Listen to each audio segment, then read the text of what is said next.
She was born to privilege, a world of wealth where everything came with a price tag, including love. He was just supposed to be her driver, an escape from scandal, never a man who would challenge everything she thought she knew about herself. When the tabloids caught them together, her mother's ultimatum was clear: choose your family legacy or choose this man who comes from nothing. But what if the man who opens your car door also opens your heart? What if true love arrives when your world is falling apart? Subscribe right now and comment "Drive" if you've ever risked everything for a connection that everyone said was wrong, but felt so impossibly right. Claire Whitmore stared at the tablet screen until her eyes burned.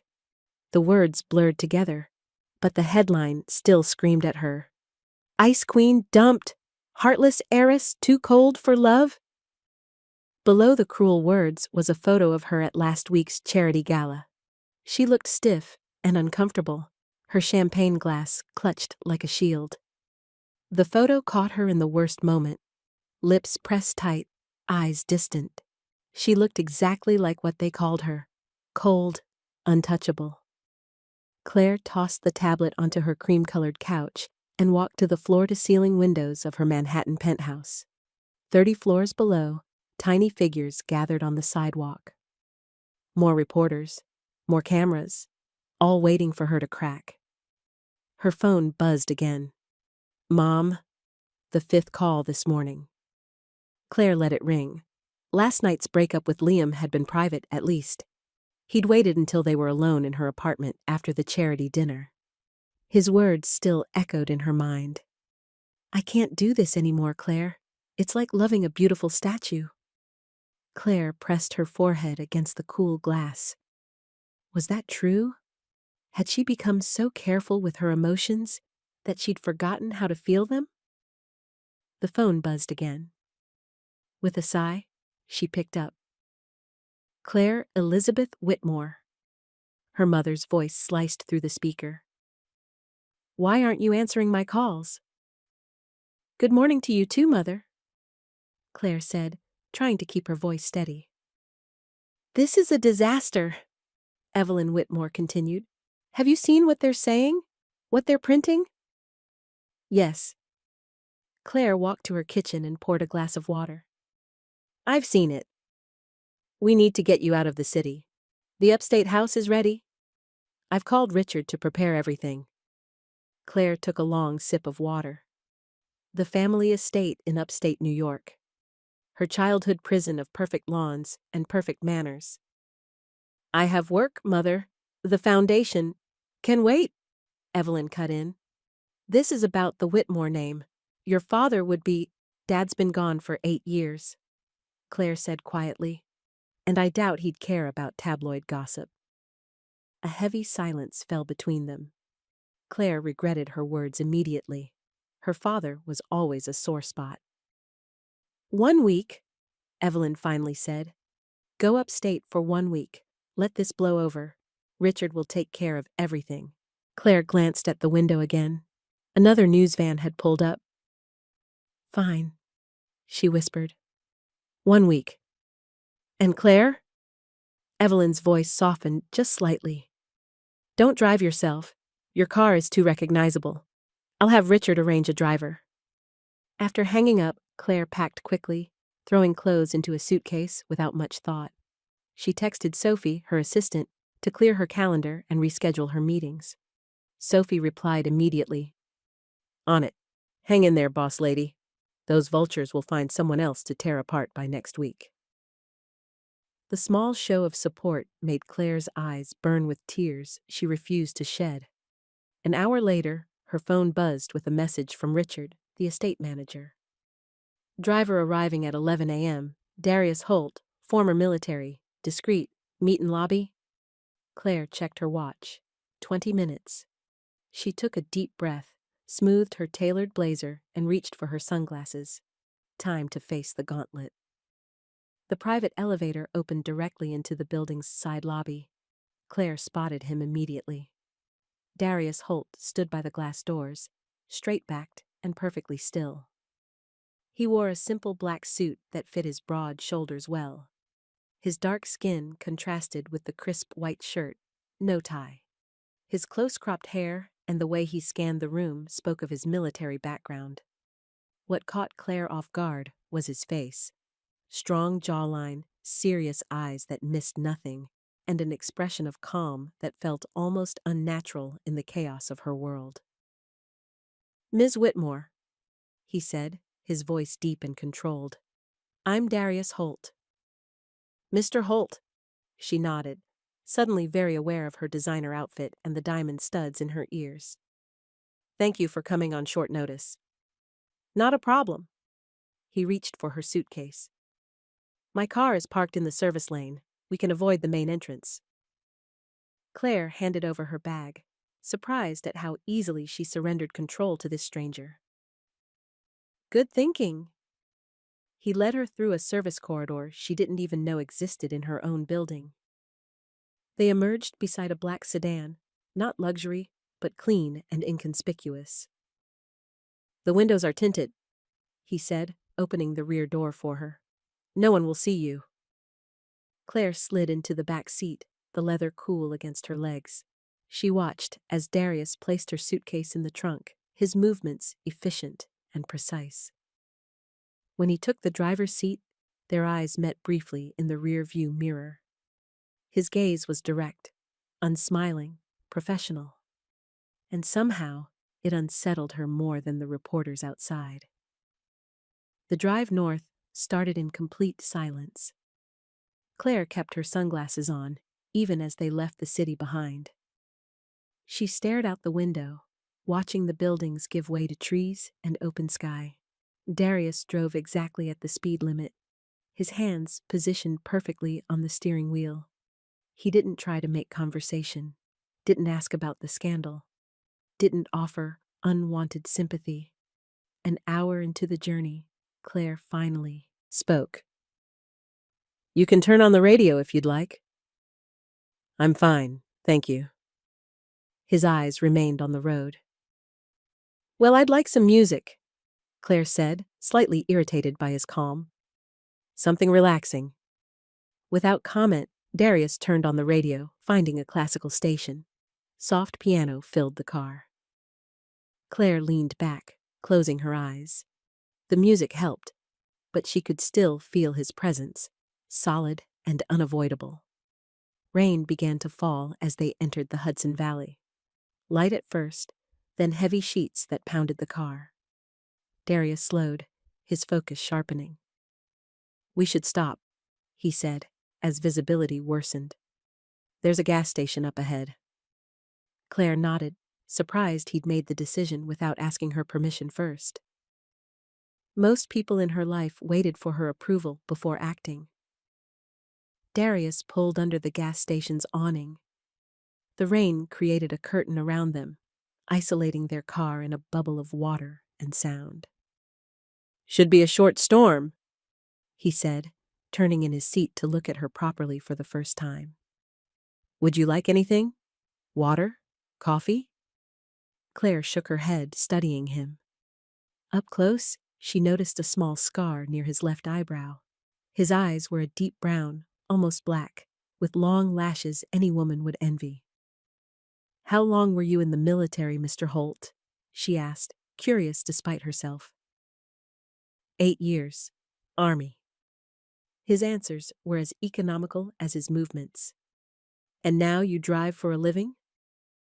A flicker of something, pride, irritation, crossed his face. "Among other things." Before Claire could ask what he meant, an elderly man with a cane struggled out of a car at the next pump. He fumbled with the gas cap, the rain soaking his thin jacket. Without hesitation, Darius grabbed an umbrella from under his seat. "Excuse me a moment." Claire watched through the rain-streaked window as Darius approached the old man. He held the umbrella over him, then gently took over pumping the gas. The man smiled up at Darius, clearly grateful. They exchanged words Claire couldn't hear, but she saw Darius's face transform. His serious expression melted into a warm smile, that crinkled the corners of his eyes. It was like watching a different person emerge from behind a mask. When Darius returned, slightly damp despite the umbrella, his face had resumed its professional neutrality. He started the car without comment, pulling back onto the highway as the rain began to ease. Claire felt a strange pang. That smile, so genuine, so warm, hadn't been for her, and she wondered if she'd ever done anything to deserve such kindness from a stranger. They reached the Whitmore estate as evening fell. The long driveway wound through manicured gardens to a grand colonial house, white columns gleaming in the fading light. Richard, the estate manager, waited at the front door, umbrella in hand. "Welcome home, Ms. Whitmore," he said, helping her from the car. "Your mother called. She'll join you tomorrow." Claire nodded, suddenly tired. "Thank you, Richard. Please show Mr. Holt to the guest house." Darius was removing her suitcase from the trunk. "I'll be staying in the staff quarters above the garage if that's acceptable," he said. "More privacy there." Claire was surprised again by his independence. "Of course. Whatever makes you comfortable." "What time would you like the car tomorrow?" he asked. 9 o'clock. I have a foundation meeting in town." She hesitated, then added, "Thank you for the safe drive, Mr. Holt." He gave a slight nod, his face impassive. "Good night, Miss Whitmore." Claire allowed Richard to escort her inside, but she found herself looking back as Darius drove toward the garage, his taillights disappearing into the gathering darkness. After a light dinner alone in the formal dining room, Claire wandered to the library. The walls of books had been her refuge as a child, the one place her mother rarely entered. She ran her fingers along the spines, finding comfort in their familiar presence. A flash of lightning illuminated the room, followed by a crash of thunder. The storm had followed them from the city. Claire moved to the window, watching rain cascade down the glass. A movement caught her eye. A figure in the rain, Darius.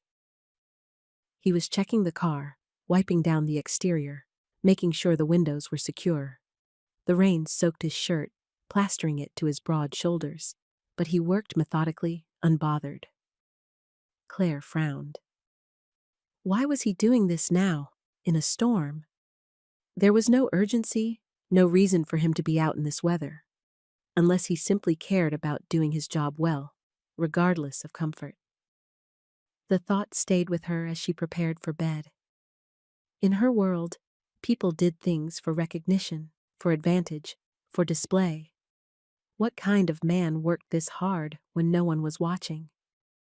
Morning brought sunshine and birdsong. Claire dressed casually in white jeans and a blue blouse, her hair pulled back in a simple ponytail. The estate felt peaceful after the chaos of the city. At precisely 9 o'clock, Darius pulled the car to the front entrance. He wore dark pants and a gray button-down shirt, simple but immaculate. "Good morning, Ms. Whitmore," he said, opening the passenger door. "Good morning," Claire replied, surprised to find the door open to the front passenger seat, not the back. "Oh, I usually sit in the back." Darius's expression didn't change. "My apologies. Force of habit with shorter drives." "No, it's fine," Claire found herself saying. "The front is fine." She slid into the passenger seat, feeling strangely informal. The leather was warm from the morning sun, the dashboard spotless. Darius took his place behind the wheel, keeping a respectful distance despite the shared front seat. "The meeting is at the Riverview Center," Claire said. "Do you know it?" "Yes, about 20 minutes from here." He started the car, the engine purring softly. As they drove through the countryside, Claire tried for polite conversation. "Have you worked as a driver? For long?" "About 2 years." "And before that? After the military?" Darius glanced at her. "Security consultant, private sector." I see. Claire watched the scenery pass. Do you enjoy driving? A small smile tugged at his lips, not the full warmth she'd glimpsed yesterday, but something. I like the quiet, the movement. It was the most personal thing he'd shared, and Claire found herself wanting more. Is your family from New York? The smile disappeared. Yes, Brooklyn originally. His tone discouraged further questions. Claire turned to look out the window, feeling rebuffed. The meeting in town went smoothly, a small group of local partners for her foundation's literacy program. Darius waited in the car, reading something on his phone. When they returned to the estate, Sophie called. How's exile treating you? Her assistant asked cheerfully. It's peaceful, Claire admitted, walking through the garden, phone pressed to her ear. But I'm already bored. Well, the vultures are still circling in the city, so stay put. How's the driver working out? Richard said he's ex-military.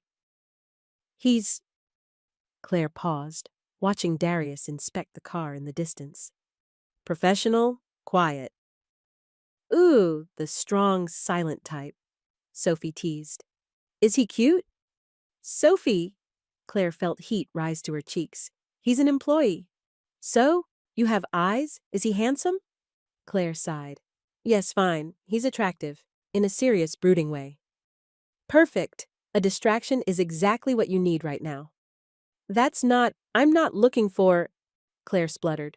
Sophie laughed. I'm kidding, mostly. Oh, gotta go. Your mother's assistant is calling. Probably checking to make sure you haven't run away to join the circus.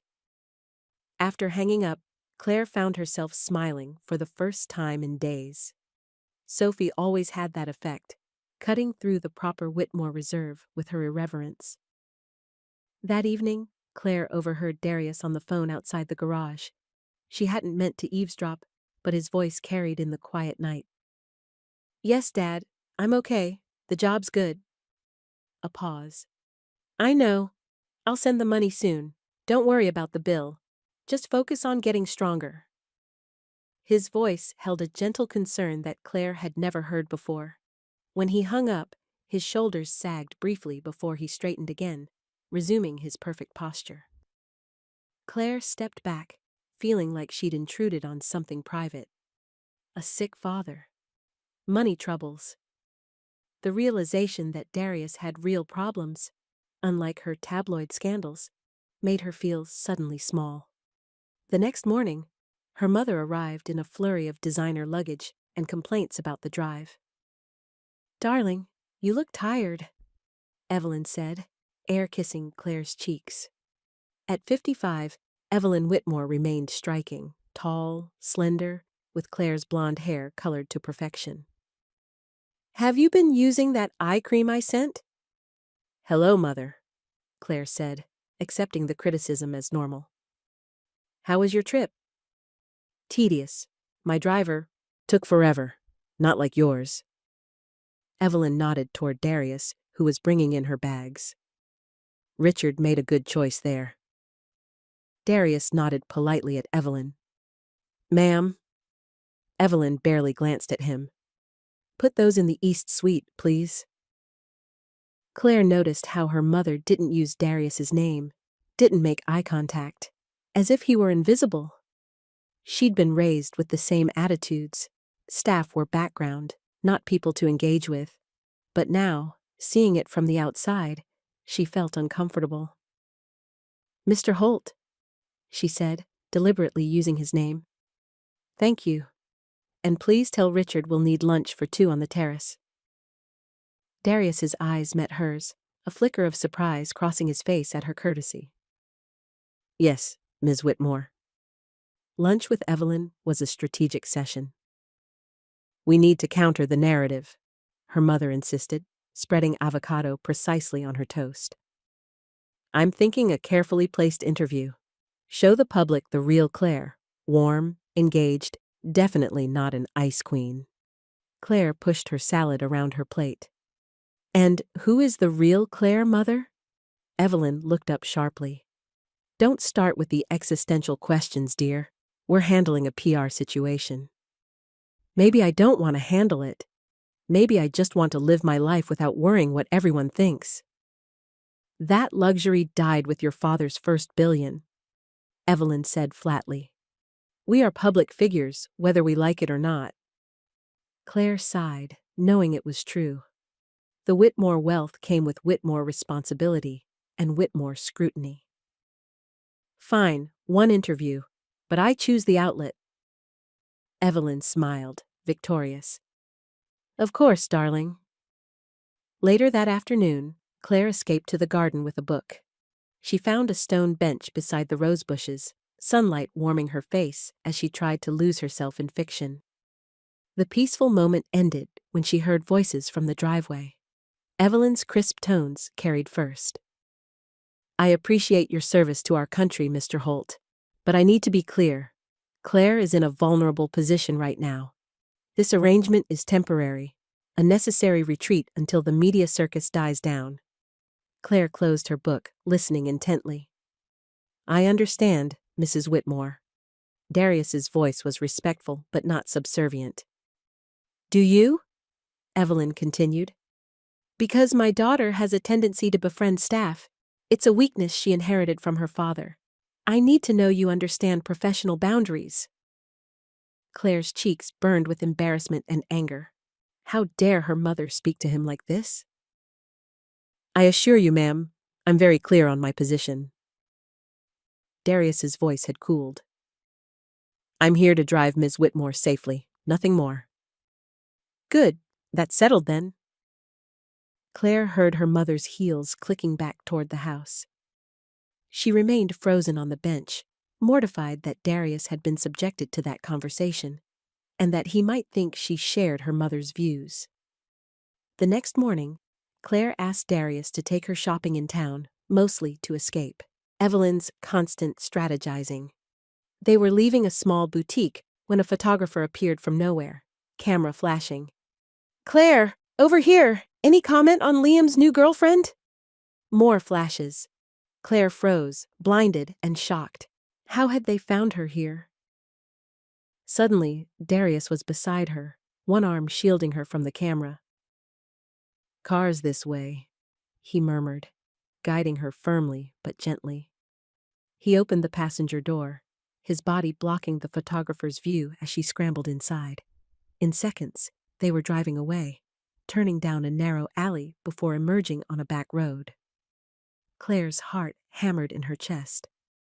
How did they find me? She whispered. Someone at the boutique probably recognized you and made a call, Darius said, his eyes checking the rearview mirror. We weren't followed. You're safe. Safe. The word hung between them. Claire realized her hands were shaking. Without comment, Darius turned up the heat in the car.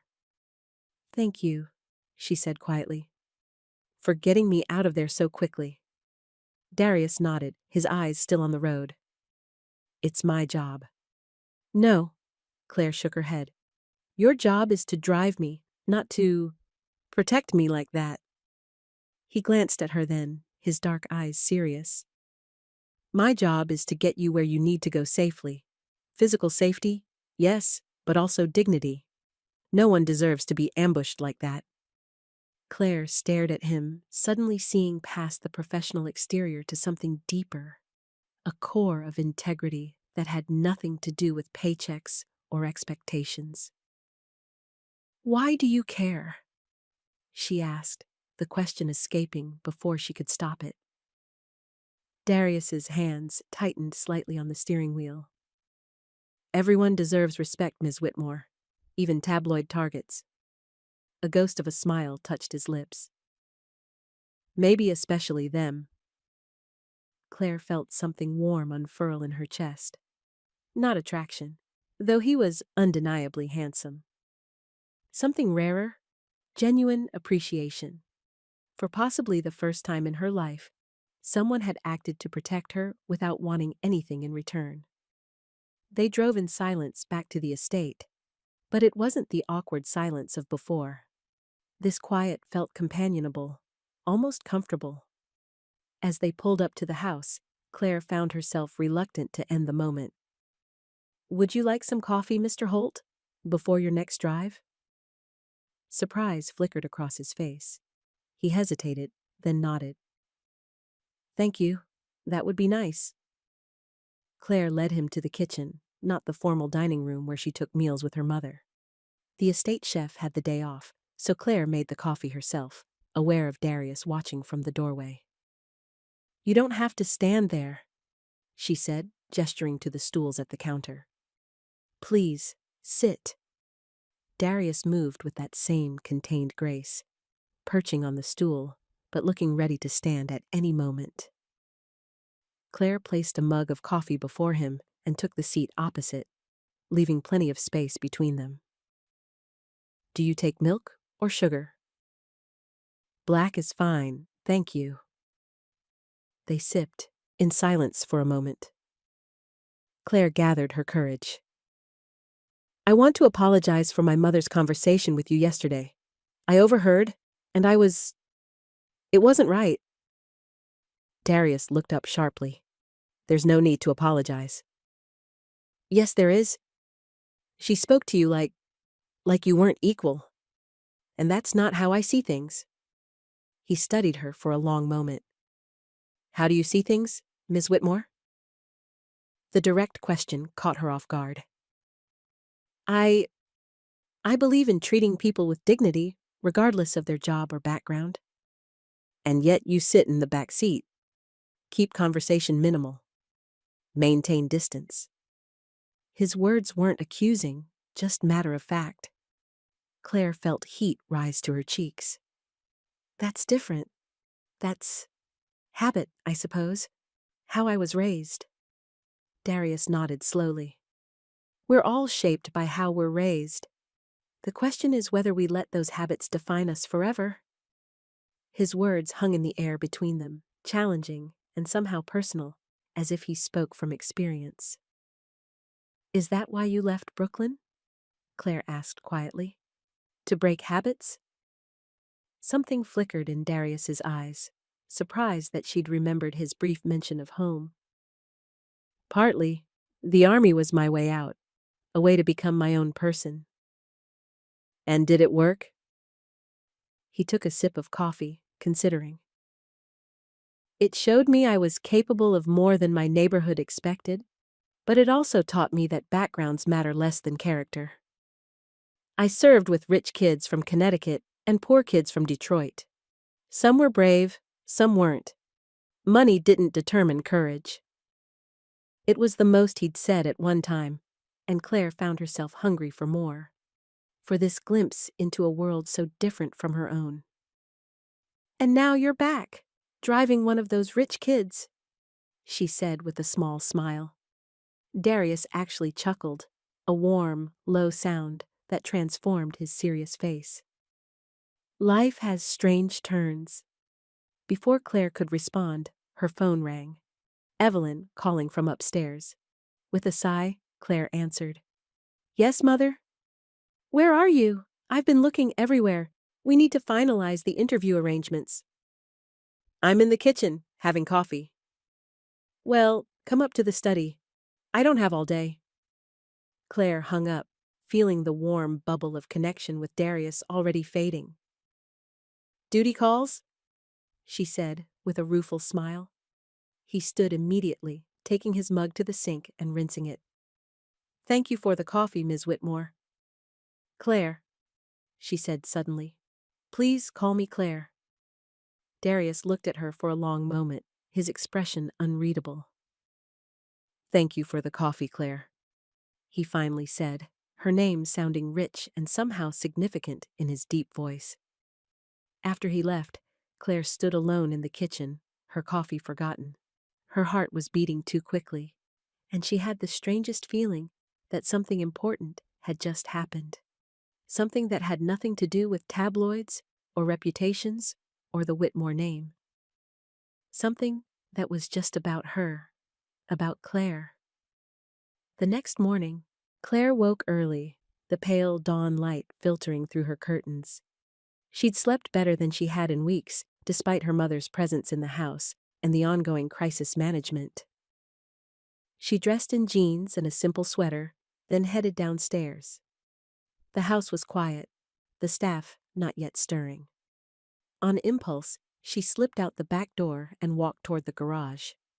The morning air was crisp, dew dampening her shoes as she crossed the lawn.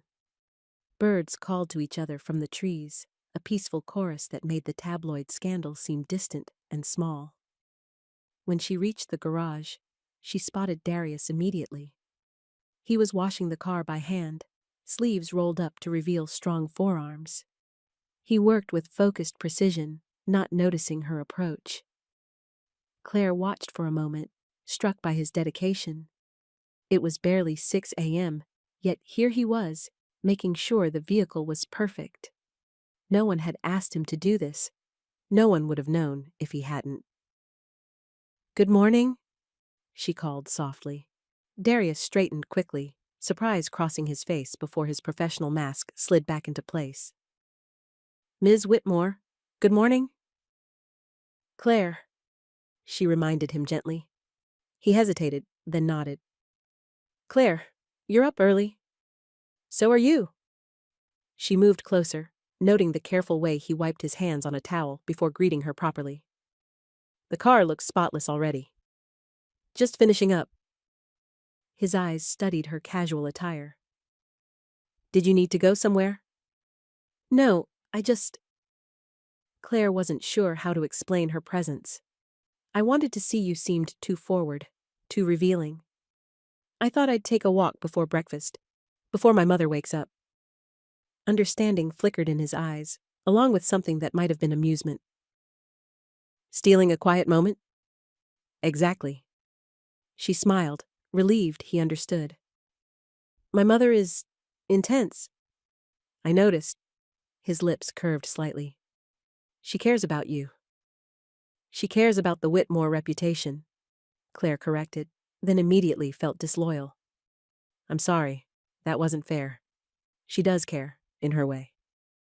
Darius leaned against the car, his posture relaxing slightly. "Family is complicated." "Is yours?" Claire asked, genuinely curious. "Mine?" He seemed surprised by the question. "Less complicated than some. It's just my father and me now. My mother passed when I was 15. "I'm sorry," Claire said softly. "That must have been hard." Darius nodded, his eyes distant for a moment. "It was. Dad did his best, though. Worked 2 jobs to keep me in decent schools. Made sure I had options." Claire thought of her own privileged upbringing. The best schools, every advantage money could buy. Yet she'd never felt she had options. Not really. Her path had always been predetermined. Whitmore Foundation, Whitmore responsibilities, Whitmore marriage to the right kind of man. "You respect him a lot," she observed. "Your father." "More than anyone." Darius's expression softened. "He taught me what matters." "And what's that?" Claire asked. Darius considered for a moment. "Integrity. Doing the right thing even when no one's watching. Standing by your word." He shrugged, looking almost embarrassed. "Simple things, but they matter." Claire nodded slowly, thinking of her own father. He'd been kind, but distant, more legend than parent. The brilliant investor who'd tripled the Whitmore fortune, but missed most of her childhood in the process. "My father died when I was 20, she said quietly. "Heart attack. No warning." "I'm sorry." Darius's voice held genuine sympathy. "We weren't close, not really. But sometimes I wonder what he'd think of my life now." She gave a small, sad smile. Tabloid target wasn't what he had in mind for the Whitmore heir, I'm sure. "I doubt he'd judge you for other people's cruelty," Darius said simply. The statement, so straightforward yet so kind, caught Claire off guard. Before she could respond, the back door of the main house opened and Richard appeared, looking for her. "Ms. Whitmore, your mother is asking for you." Claire sighed, the peaceful bubble burst. Tell her I'll be right in. As Richard disappeared back inside, Claire turned to Darius with a rueful smile. Duty calls. He nodded, already straightening, becoming the professional driver again. Will you need the car this morning? Yes, actually. There's a foundation meeting in town at 11. I'll be ready. He hesitated, then added, Enjoy your breakfast. Something in his tone made her laugh, a small, genuine sound that surprised them both. Is that your polite way of wishing me luck with my mother? A smile touched his lips, warming his serious face. Maybe. Claire felt that strange flutter in her chest again as she walked back to the house, aware of his eyes following her progress across the lawn. Breakfast with Evelyn was exactly as expected, a strategic planning session disguised as a meal. Claire picked at her toast while her mother outlined the day's agenda. The interview with Town and Country is set for next week, Evelyn said, scrolling through her tablet. We'll position you as focused on your foundation work, dignified in the face of personal disappointment. No mention of Liam directly. Claire nodded absently, her mind still on her conversation with Darius. Simple things, but they matter. What would her mother make of such a philosophy? Are you listening, Claire? Evelyn's sharp voice cut through her thoughts. Yes, Mother. Town and Country, next week. Dignified disappointment. Evelyn studied her daughter's face. What's going on with you? You seem distracted. Nothing. Just tired of the whole circus. Claire took a sip of her coffee. Maybe we should just let it blow over naturally. Stop feeding the story. That's not how this works, Evelyn said firmly. Control the narrative, or it controls you. Your father understood that. Before Claire could argue, her phone chimed with a text from Sophie. Good news, the literacy grant proposal was approved. Full funding for the next 2 years. Claire's face brightened genuinely. The foundation's work was the one part of her life that felt completely her own. Not a Whitmore obligation, but her personal passion. Good news? Evelyn asked, noticing her expression. The literacy grant came through. We can expand the program to 5 more schools next fall. Something almost like pride flickered across Evelyn's face. That's wonderful, darling. You've worked hard on that initiative. The rare praise warmed Claire, bridging the distance between them momentarily. Thank you. I'm excited to tell the team today. As if on cue, Darius appeared at the terrace door, dressed in his driver's uniform. The car is ready whenever you are, Miss Whitmore. Claire noticed how her mother's expression cooled at his arrival, her lips pressing into a thin line. Thank you, Mr. Holt. I'll be just a moment. After Darius withdrew, Evelyn leaned forward. You know, Richard could drive you today. There's no need to tie up Mr. Holt for a simple meeting. Claire frowned. That's literally his job, Mother. To drive me. Yes, but Richard has been with the family for years. He's one of us. The implication hung in the air. Richard was acceptable because he knew his place, had been properly vetted, fit the Whitmore world. Darius was an outsider, too independent, too dignified, too different. Mr. Holt is an excellent driver, Claire said, keeping her voice even. I feel safe with him.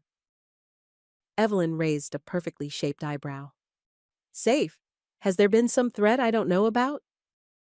No, Claire stood up, suddenly eager to escape. I need to get ready for my meeting. In her room, Claire changed into a more professional outfit, a navy pantsuit with a soft blouse underneath. She applied minimal makeup and pulled her blonde hair back into a sleek ponytail. The woman in the mirror looked composed, confident, in control. So why did she feel so unsettled inside? The drive to town was quiet, but not uncomfortable. Darius kept his eyes on the road while Claire reviewed notes on her tablet. Occasionally she glanced at his profile, struck by the strong line of his jaw, the focused intensity in his eyes. "Would you mind if I turned on the radio?" she asked after a while. "Not at all." He reached for the controls. "Any preference?" "Something upbeat, not classical this time." He found a station playing soul music, a rich female voice singing about second chances and new beginnings. Claire smiled, tapping her fingers lightly on her knee. "You like soul music?" Darius asked, sounding genuinely curious. "I do. My father used to play old Aretha Franklin records on Sundays." The memory surfaced unexpectedly, one of the few warm ones she had of her father. "What about you? What music do you like?" Darius seemed to consider whether answering crossed some professional boundary. "Jazz, mostly," he finally said. "My dad played saxophone in clubs when I was young." Claire tried to imagine it, a younger Darius watching his father play, surrounded by music and life and emotion. So different from her own sterile childhood of piano recitals and chamber music. "Is he still playing?" she asked. Something shadowed Darius's face. "No, lung problems. He had to stop a few years back." "I'm sorry," Claire said softly, remembering his phone call about medical bills. "Is that why he's in the hospital? Lung issues?" Darius looked at her sharply. "How did you know he was in the hospital?" Claire felt her cheeks warm. "I overheard part of your phone call the other night. I wasn't eavesdropping, I promise. I was just walking by and—" "It's fine," he interrupted, his voice cooling. "Yes, he has COPD, chronic lung disease. Years of club smoke didn't help." "That must be difficult for both of you." Darius didn't respond, his expression closing off. The easy moment between them vanished, replaced by the careful distance of employer and employee. They arrived at the foundation office in uncomfortable silence. Darius opened her door with perfect professionalism, his face unreadable. "I'll be back at 2, Claire said, suddenly desperate to fix whatever she'd broken. "Unless you'd prefer I call someone else?" Darius's eyes met hers, surprise evident. "I'll be here at 2, he said simply. The foundation meeting was productive and uplifting. Claire's team was excited about the grant approval, and their enthusiasm reminded her why she loved this work. Here, she wasn't the ice queen or the heartless heiress. She was just Claire, someone trying to make reading accessible to every child. Sophie arrived halfway through, having driven up from the city. "The tabloids are already moving on," she reported as they grabbed lunch after the meeting. "Some reality TV star got caught cheating. You're yesterday's news." "Thank goodness for other people's misery," Claire said dryly. Sophie studied her friend's face. "You seem different, more relaxed. Is country living agreeing with you?" Claire shrugged. "It's peaceful here, away from the cameras." "And the hot driver? Is he agreeing with you too?" Sophie waggled her eyebrows comically. "Sophie?" Claire felt her face flush. "It's not like that. He's just interesting." "Interesting?" Sophie leaned forward, eyes gleaming. "Do tell." Claire hesitated, unsure how to explain. "He's different from most people in my world. He says what he thinks, values simple things." She looked down at her salad. "He sees me. Not the Whitmore name or the tabloid target, just me." Sophie's teasing smile faded into something more serious. "That's rare and valuable." "It doesn't matter anyway," Claire sighed. "He's my employee, temporary at that, and my mother would have a complete meltdown." "Since when do you care what your mother thinks?" "I don't, but—" Claire stopped, realizing she was making excuses. "It's complicated." "Life is complicated," Sophie said simply. "But good connections are rare. Don't dismiss this one because it doesn't fit the Whitmore plan." When Darius arrived at exactly 2 o'clock, Claire was waiting outside. Sophie gave him an appraising look as Claire made introductions. "Nice to meet the man keeping our girl safe," Sophie said with a warm smile. "I've heard good things." Darius nodded politely. "Miss Nguyen." "Just Sophie, please. Miss Nguyen makes me feel like my mother." A ghost of a smile touched Darius's lips. "Sophie, then." Claire watched the easy interaction with a strange mix of emotions. Sophie had a gift for making people comfortable, for bridging social gaps. It was one of the reasons they worked so well together. After Sophie left in her own car, Claire settled into the passenger seat beside Darius. The awkwardness from earlier still lingered between them. "I apologize if I overstepped earlier," she said after they'd been driving for a few minutes. "About your father. It wasn't my place to pry." Darius was quiet for so long that Claire thought he might not respond. Finally, he said, "You didn't overstep. I'm just not used to sharing." "You don't have to," Claire assured him quickly. "I understand professional boundaries." He glanced at her. "Is that what this is? Professional boundaries?" The question hung between them, layered with meaning Claire wasn't sure she was ready to explore. "I don't know," she admitted softly. "What do you think it is?" Darius turned his attention back to the road. "I think it's two people from very different worlds trying to figure out where they stand." The honesty of his answer caught her off guard. "And where do we stand, Darius?" His first name felt intimate on her tongue, but right somehow. He was quiet again, considering. "I don't know either," he finally said, his deep voice low. "But I think we're both curious to find out." The admission, small but significant, shifted something between them. Not erasing the boundaries completely, but acknowledging that they were more than just driver and passenger, employer and employee. They were two people, connecting despite the worlds that separated them. When they returned to the estate, Evelyn was waiting in the driveway, her face tight with concern. "There you are. I've been calling for hours." She glanced at Darius with barely concealed disapproval as he opened Claire's door. "My phone was on silent during the meeting," Claire explained. "Is everything okay?" "No, everything is not okay." Evelyn lowered her voice, though not enough. "There are photos of you online. With him." She jerked her head toward Darius. Claire felt her stomach drop. "What? What photos?" "Come inside. We need to discuss this privately." Claire glanced at Darius, who stood with perfect composure despite obviously hearing every word. "I'll be right in." After Evelyn stalked back to the house, Claire turned to Darius. "I'm sorry about that." "Don't be." His face had resumed its professional mask. "Your mother is protecting you. That's her job." "From you?"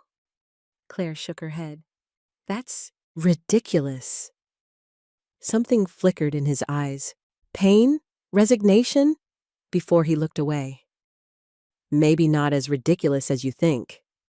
Before Claire could ask what he meant, he had walked away, heading toward the garage with long strides. Inside, Evelyn was pacing the library, tablet in hand. She thrust it at Claire as soon as she entered. "Look at this. It's everywhere." Claire looked down at the screen and felt her heart sink. There they were. She and Darius captured by a long-range lens. The photos showed them leaving the boutique 2 days ago, his arm protectively around her shoulders as he guided her to the car. Her face was turned up toward his, caught in a moment that looked far more intimate than it had felt at the time. The headline screamed, "Heartless Heiress finds new chauffeur boyfriend." The article was worse. Sources close to Claire Whitmore say the Ice Queen has already moved on from finance beau Liam Bennett with her ruggedly handsome driver. The couple was spotted looking cozy in upstate New York, where Whitmore retreated after being dumped last week. Is this a rebound romance or something more? Either way, it seems the frosty heiress prefers rough hands at the wheel. Claire felt sick. This is garbage. He was protecting me from a photographer. That's all. It doesn't matter what really happened, Evelyn said tightly. It's the perception. First Liam leaves you, now you're seen with the help? The board members will start questioning your judgment. The help? Claire repeated, anger rising. He's a person, Mother. A good person who is doing his job. A job he should no longer have, Evelyn countered. I'm calling Richard to find a replacement driver. No? Claire's voice was firm. Absolutely not. Evelyn looked shocked at the direct opposition. Claire Elizabeth. No, Claire repeated, standing taller. Mr. Holt has done nothing wrong. I won't fire him for a manufactured tabloid story. Then I will, Evelyn threatened. You can't. He was hired through my foundation account, not the family funds. It was a technicality, but an important one. This is my decision, Mother. They stared at each other, the tension thick between them. Finally, Evelyn sighed dramatically. Fine, keep him, but don't come crying to me when this gets worse. She grabbed her tablet and headed for the door. I'm going back to the city tomorrow. Clearly you need more time to regain your senses. After her mother left, Claire sank onto the leather sofa, still clutching the tablet with its lurid headline. She needed to talk to Darius, to warn him, to apologize. But what would she say? Sorry my privilege has now endangered your reputation too? Sorry my world has collided with yours in the worst possible way? Sorry I can't stop thinking about you even though it makes no sense? She stood up, decision made. This needed to be addressed, face to face. The light was fading as Claire walked to the garage. The door was open, light spilling onto the gravel. She found Darius at a workbench, writing something. He looked up as she entered, his face unreadable. I need to talk to you, Claire said, her voice steadier than she felt. Darius gestured to a stool across from him. I figured you might. She perched on the edge, suddenly nervous. You've seen the photos? Yes. His expression remained carefully neutral. I'm so sorry, Claire said, the words rushing out. This is exactly what you don't need, what your father doesn't need. More stress, more complications. Darius studied her face. Are you firing me? What? No! Of course not! Claire was shocked he would think that. Unless you want to leave, I would understand. A small, sad smile touched his lips. Running isn't really my style. Relief flooded through her. Mine either, usually. Silence fell between them, heavy with unspoken thoughts. My mother wanted me to let you go, Claire admitted. I refused. Darius raised an eyebrow. That must have been an interesting conversation. It was brief, but intense. She smiled weakly. She's returning to the city tomorrow, so we won't have to deal with her disapproval up close anymore. And the photos? The story? Claire sighed. We ignore it. It'll blow over. Some celebrity will get caught shoplifting tomorrow, and we'll be forgotten. Darius nodded slowly, but his eyes remained troubled. This could damage your reputation further. I don't care about that. Even as she said it, Claire realized it was true. I care that you've been dragged into my mess. That's not fair to you. Life rarely is, he said simply. Then, after a pause, what's really bothering you, Claire? Beyond the obvious. The direct question, so typical of him, caught her off guard. She looked down at her hands. I'm used to being judged, photographed, speculated about, but you're not. And now, because of me, you're exposed to all of that. Your privacy, your dignity. She looked up, meeting his eyes. I don't want to be the reason those things are violated. Darius's expression softened, the professional mask slipping away. I made my choices. I could have stayed in the car that day. Let you face that photographer alone. Professional distance would have been safer. Then why didn't you? His eyes held hers steadily. Because there are more important things than safety. The simple statement hung between them, weighted with meaning. Like what? Claire asked, barely above a whisper. Like doing what's right, protecting someone who needs it. His voice deepened slightly. Seeing a person, not just a job. Claire felt something shift inside her chest, a wall crumbling, a door opening. Without thinking, she reached across the workbench and placed her hand over his. Thank you, she said simply. His hand was warm beneath hers, strong and steady. For a long moment, neither of them moved. Then, slowly, his fingers curled around hers, returning the gentle pressure. It wasn't a dramatic gesture, just two hands touching, two people connecting. But Claire felt it like an electric current through her body, this small, deliberate crossing of the line that separated them. The sound of tires on gravel broke the moment. They pulled apart as Richard's voice called from outside. Ms. Whitmore, are you out here? Phone call from New York. Claire stood, reluctance in every movement. I should go.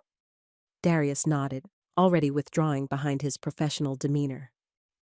Of course. At the door she paused, looking back. Darius, would you drive me somewhere tonight? After dinner? I need to clear my head. Something warmed in his eyes. Whenever you're ready. The evening stretched interminably.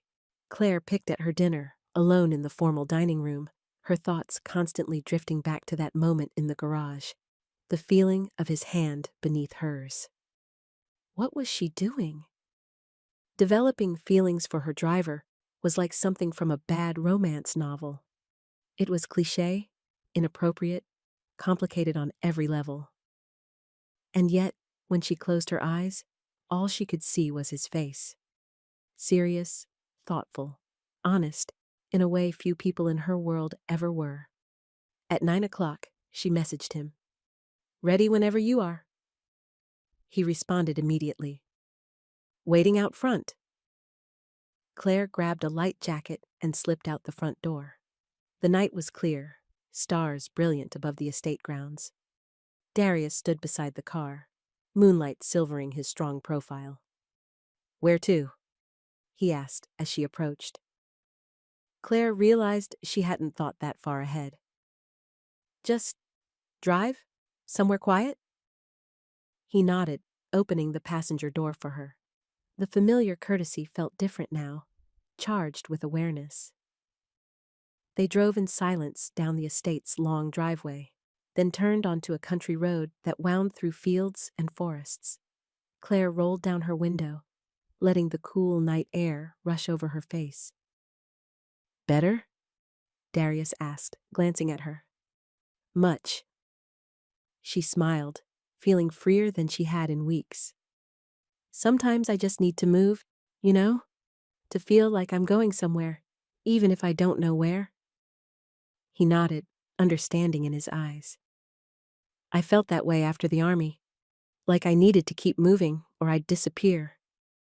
Is that why you became a driver? Partly. He guided the car around a gentle curve. It gave me time to think, figure out my next steps.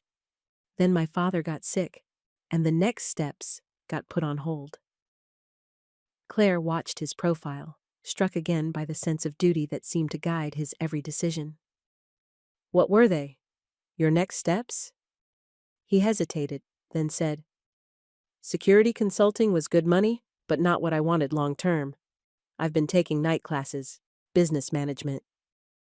You want to start your own company? Darius nodded. Eventually, something in logistics maybe, using what I learned in the army. He glanced at her. Not very exciting? I disagree. Claire said warmly. Having a clear vision, working towards something that matters to you, that's exciting. He smiled.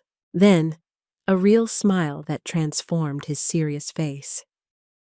Most people in my life think I should be satisfied with a steady paycheck, not reach for more. And what does your father think? He believes I can do anything. Darius's voice softened. Even when I don't believe it myself. Claire felt a pang of envy for that kind of support. That's a rare gift. What about you? Darius asked, surprising her with the personal question. Is the foundation what you always wanted? Claire considered the question honestly. It wasn't my first choice. I studied art history in college. I wanted to work in museums, maybe restoration. What changed? My father died, she said simply. Someone had to take over the foundation. My mother runs the business investments, but the charitable side, that fell to me. Do you regret it? Claire looked out at the passing trees, moonlight dappling their leaves. Not exactly. The work matters. Those literacy programs really help children. But sometimes I wonder what my life would have been if I'd been born to different parents, if I'd been free to choose. We all have constraints, Darius said quietly. Different kinds, but still barriers. Claire turned to look at him. What are yours, beyond the obvious financial ones? He seemed to weigh his words carefully. Expectations. People see a certain kind of man, black, ex-military, working-class background, and they think they know what I'm capable of, what I deserve. His hands tightened slightly on the steering wheel. Even the ones who mean well. The honesty of his answer humbled her. How often had she made similar assumptions without realizing it? I'm sorry, she said softly. For every time someone underestimated you because of those things. Darius glanced at her, surprise evident. You don't need to apologize for other people. Maybe not, but I want to anyway. They drove in silence for a while, the moonlight casting silver patterns through the trees. Claire felt a strange peace settle over her. Not the absence of problems, but a momentary shelter from them. There's a place up ahead, Darius said eventually. A lookout point, good view of the valley, if you'd like to stop. Yes, Claire said simply. I'd like that. He pulled into a small gravel area and parked. Beyond a low stone wall, the valley stretched below them, a tapestry of fields and forests, small lights twinkling from distant homes. It's beautiful, Claire murmured. They sat in the car, the engine off, just looking at the view. The silence between them felt comfortable now, almost intimate. May I ask you something personal? Claire finally said. Darius turned slightly in his seat to face her. You can ask. That day, at the boutique, when the photographer appeared. You could have stayed in the car, like you said. It would have been safer.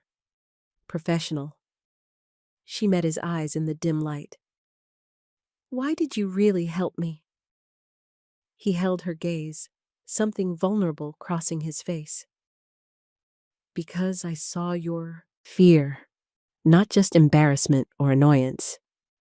Real fear. His voice deepened. And because I'd been watching you for days, trying not to see beyond the job, trying not to notice how you light up when you talk about your foundation, how you make coffee for yourself instead of ringing for the staff, how you say please and thank you even when you don't have to. Claire felt her heart beating faster. You noticed all that? I notice everything about you, he admitted quietly, even when I try not to. The confession hung between them, honest and exposing. Claire felt herself leaning toward him slightly, drawn by a pull she couldn't resist. I notice you too, she whispered. your kindness, your strength, the way you treat everyone with the same respect, whether they're the estate manager or the gardener's assistant." Their faces were closer now, just inches apart. Claire could see the subtle flecks of amber in his dark eyes, feel the warmth of his breath. "This is complicated," Darius murmured, though he didn't pull away. "Everything worth having is," Claire answered. When their lips finally met, it was gentle, a question more than a demand. Claire felt the careful restraint in his touch, the respect even in this most intimate moment. She kissed him back with equal gentleness, her hand rising to rest against his cheek. His skin was warm beneath her palm, his slight stubble rough against her fingers. The kiss deepened slowly, becoming more certain. Darius's hand came up to cradle the back of her head, strong fingers threading through her hair. When they finally broke apart, Claire felt breathless, as if she'd been running. Darius looked equally affected, his eyes darker, his composure shaken. "I shouldn't have done that," he said, though his eyes told a different story. "We both did it," Claire corrected gently, "and I don't regret it." He studied her face in the moonlight. "This could make things worse, for both of us. Or it could make things better." She smiled softly. "Sometimes the risk is worth taking." Darius brushed a strand of hair from her face, his touch feather-light. "You surprise me, Claire Whitmore." "Good." She caught his hand and held it against her cheek. "I surprise myself lately." They stayed like that for a long moment, suspended in the moonlight, both aware that something significant had shifted between them. Not just a line crossed, but a new path opened. "We should get back," Darius finally said, though reluctance colored his voice. Claire nodded, releasing his hand slowly. "I know." The drive back to the estate was quiet, but charged with new awareness. Claire could still feel the pressure of his lips on hers, the gentle strength of his hand. As they pulled up to the house, all the lights were off, except for the porch light. Evelyn must have retired early, preparing for her departure tomorrow. Darius walked Claire to the front door, keeping a respectful distance now, though his eyes never left her face. "Thank you for the drive," she said softly. "Thank you for the company," he replied, his deep voice warm in the night air. Claire hesitated, suddenly unsure. "What happens now? With us?" Darius considered her question seriously. "I'm not sure. This isn't simple." "No, it isn't," she agreed. "But it is real. At least, it feels real to me." "It feels real to me too," he admitted quietly. "More real than anything has in a long time." Claire smiled, relief and joy mingling in her chest. "Then we figure it out, day by day." Darius nodded, a small smile touching his lips. Day by day. He didn't kiss her again, maintaining that respectful distance, but his eyes spoke volumes as he said, "Good night, Claire." "Good night, Darius," she replied, the sound of his name on her lips still new and thrilling. She watched him walk back to the car, his straight posture and measured stride so familiar now. Only when he disappeared around the corner did she enter the house, her heart lighter than it had been in years. Upstairs, Claire moved through her nightly routine in a daze, her thoughts constantly returning to the moonlit car, the feel of Darius's lips on hers, the honest connection that had sparked between them. As she settled into bed, her phone chimed with a message. Darius. "Sleep well. See you in the morning." Simple words, but they made her smile in the darkness. She typed back, "You too. I'm looking forward to it." For the first time since the tabloid scandal broke, Claire fell asleep without worry pressing on her chest. Whatever came next would be complicated, challenging, perhaps even painful. but it would also be real. And after years of living according to Whitmore expectations, real felt like the most precious gift of all. Morning light streamed through Claire's bedroom windows, waking her gently. For a moment, she lay still, memories of the previous night washing over her. The moonlight, the lookout point, Darius's lips on hers. Had it really happened? Or was it a dream born of loneliness and stress? The soft ping of her phone confirmed reality. A message from Darius. "Good morning. Coffee ready whenever you are." Claire smiled, warmth spreading through her chest. She replied quickly, "Be down in 15 minutes." She dressed with unusual care, choosing a simple sundress that brought out the blue of her eyes. As she applied light makeup, she studied her reflection. Same blonde hair, same features that had stared back at her all her life. But something was different. A brightness in her eyes, perhaps. A softness around her mouth. Downstairs, she found her mother in the dining room, already dressed for travel in a tailored suit, scrolling through her phone while picking at a fruit plate. "Good morning, Mother," Claire said, pouring herself coffee from the silver pot on the sideboard.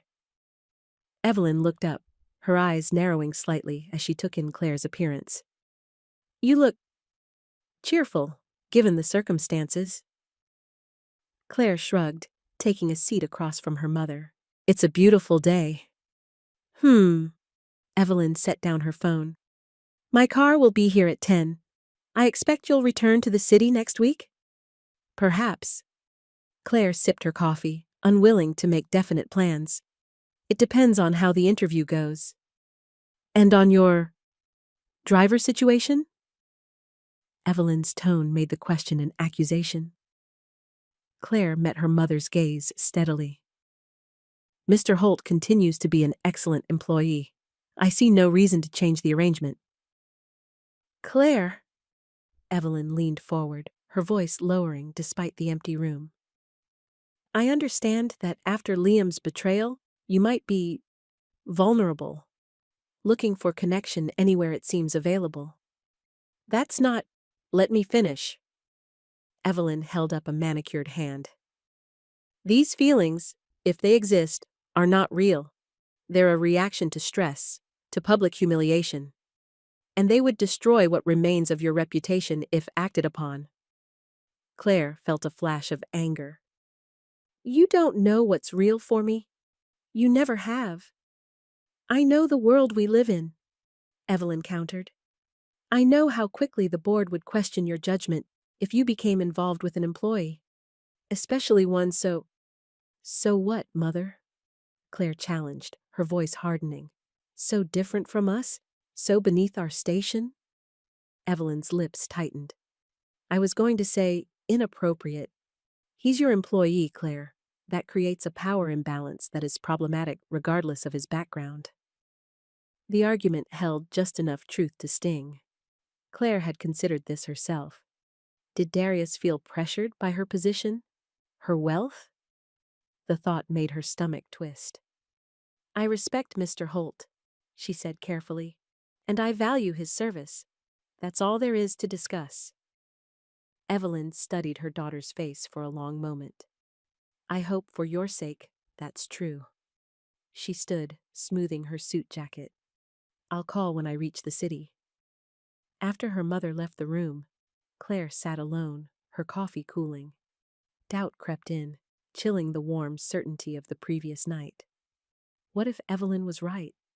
What if these feelings were just a reaction to Liam's rejection, to the public scandal? What if she was unconsciously seeking comfort from someone who couldn't easily walk away? The sound of tires on gravel drew her to the window. Darius was helping the gardener unload supplies from a truck, his strong arms lifting bags of mulch with easy grace. He said something that made the older man laugh, the sound carrying through the open window. Watching him, his natural kindness, his unpretentious strength, Claire felt her doubts recede. This wasn't about rebellion or vulnerability. It was about connection with a man who saw her clearly, and valued what he saw. Richard appeared in the doorway, breaking her reverie. "Mrs. Whitmore is ready to depart, Miss Claire. She's asking for you." Claire nodded, taking a deep breath. One more conversation with her mother, then freedom, at least for a while. Outside, Evelyn was giving instructions to her driver, a gray-haired man Claire recognized as one of the longtime estate employees. She turned as Claire approached. "There you are. I've left notes about the interview on your desk. Wear the blue suit, not the gray. It photographs better." Claire nodded, accepting the perfunctory kiss on her cheek. "Have a safe drive back." As Evelyn settled into the car, she paused, her expression softening slightly. "Claire, be careful. Not just of what others think, but of your own heart. It's more fragile than you know."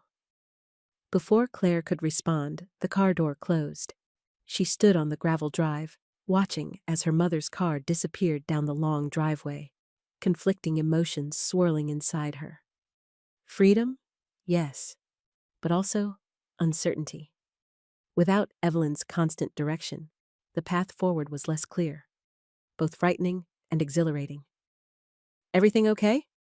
Claire turned to find Darius standing nearby, his presence a steady anchor in her churning thoughts. "Yes," she said, managing a small smile. "My mother's returning to the city. One less complication." He studied her face, seeing more than she said. "You look worried." "Just thinking." Claire glanced around, aware of the staff moving about the grounds. "Could we talk? Somewhere private?" Darius nodded, his expression serious. "The car? We could drive down to the lake." The estate's small lake lay at the far edge of the property, secluded and peaceful. Claire nodded gratefully. "Give me 5 minutes?" Inside, she grabbed a light jacket and her phone, pausing briefly at the mirror. What was she doing? Rushing headlong into something complicated and potentially painful? Or finally following her heart instead of expectations? Darius waited by the car, his face lighting with a subtle warmth when he saw her approach. That small change in his expression, reserved for her alone, decided her. Whatever this was, she needed to explore it honestly. The drive to the lake was short but beautiful, winding through apple orchards and meadows bright with wildflowers. Claire found herself relaxing despite the serious conversation ahead. "My father used to bring me fishing here," she said as they parked near the water's edge.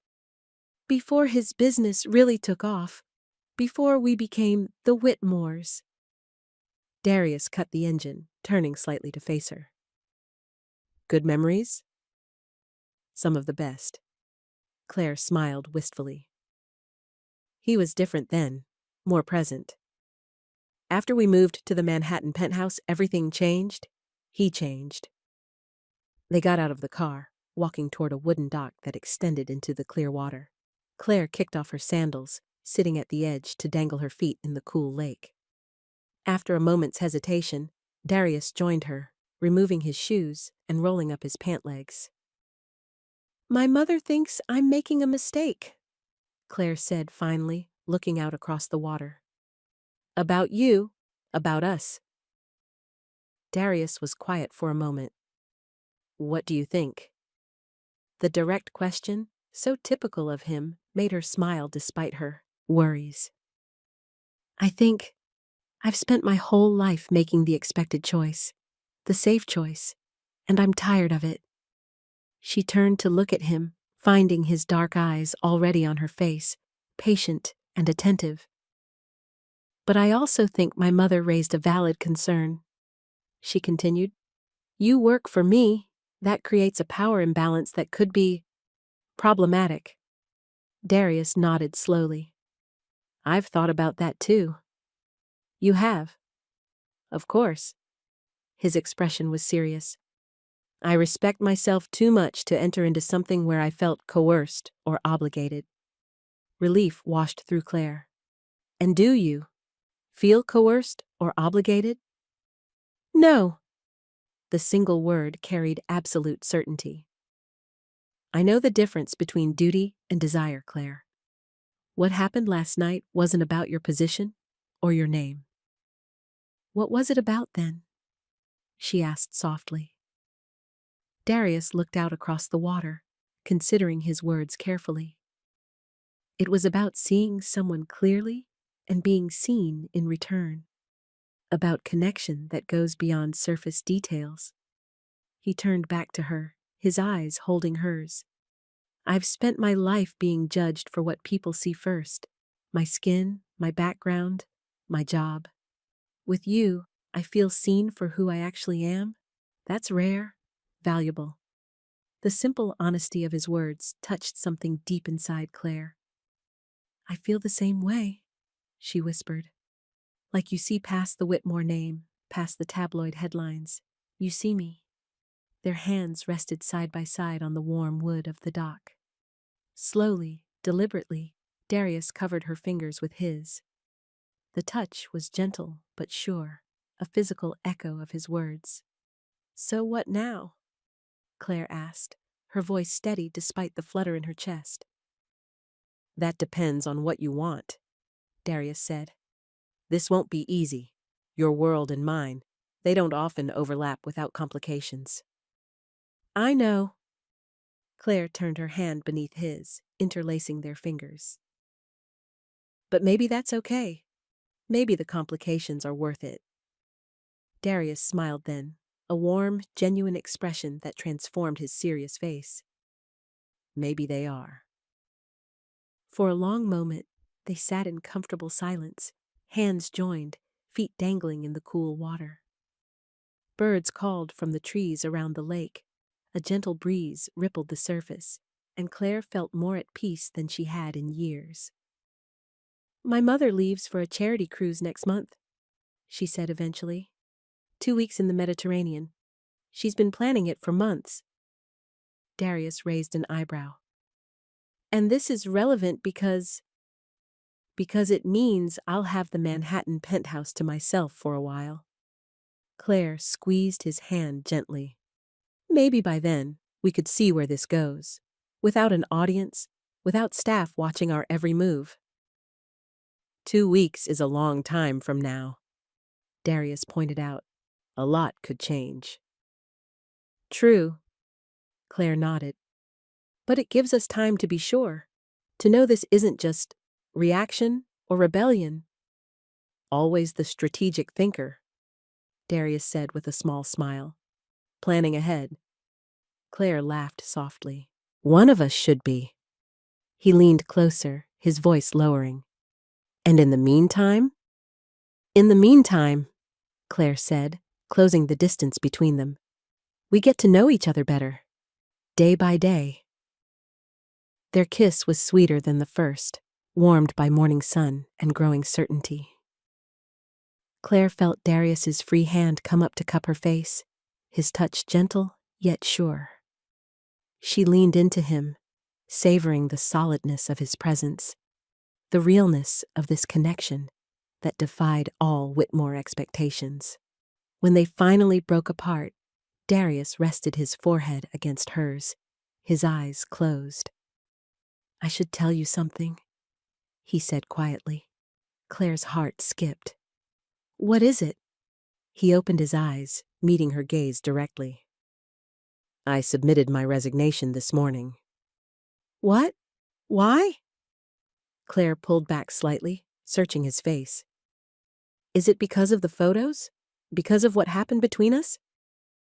Partly, he admitted, but also because it's the right thing to do. If we're going to explore this, whatever it is between us, I can't be your employee. That power dynamic your mother mentioned, it works both ways. I need to know you see me as an equal, not a service provider. Claire felt a flash of panic. But where will you go? What will you do? I have savings, he said calmly. And I've been offered a position with a security consulting firm in the city, part-time, so I can continue my business classes. The thought of him leaving, even for the right reasons, made Claire's chest tight. When would you start? 2 weeks. Time for Richard to find a replacement driver. Darius squeezed her hand reassuringly. I'm not disappearing, Claire. I'm just changing roles. Claire took a deep breath, processing the information. So, for 2 weeks, you'll still be here, still driving me. Professionally, yes. His eyes held a hint of warmth.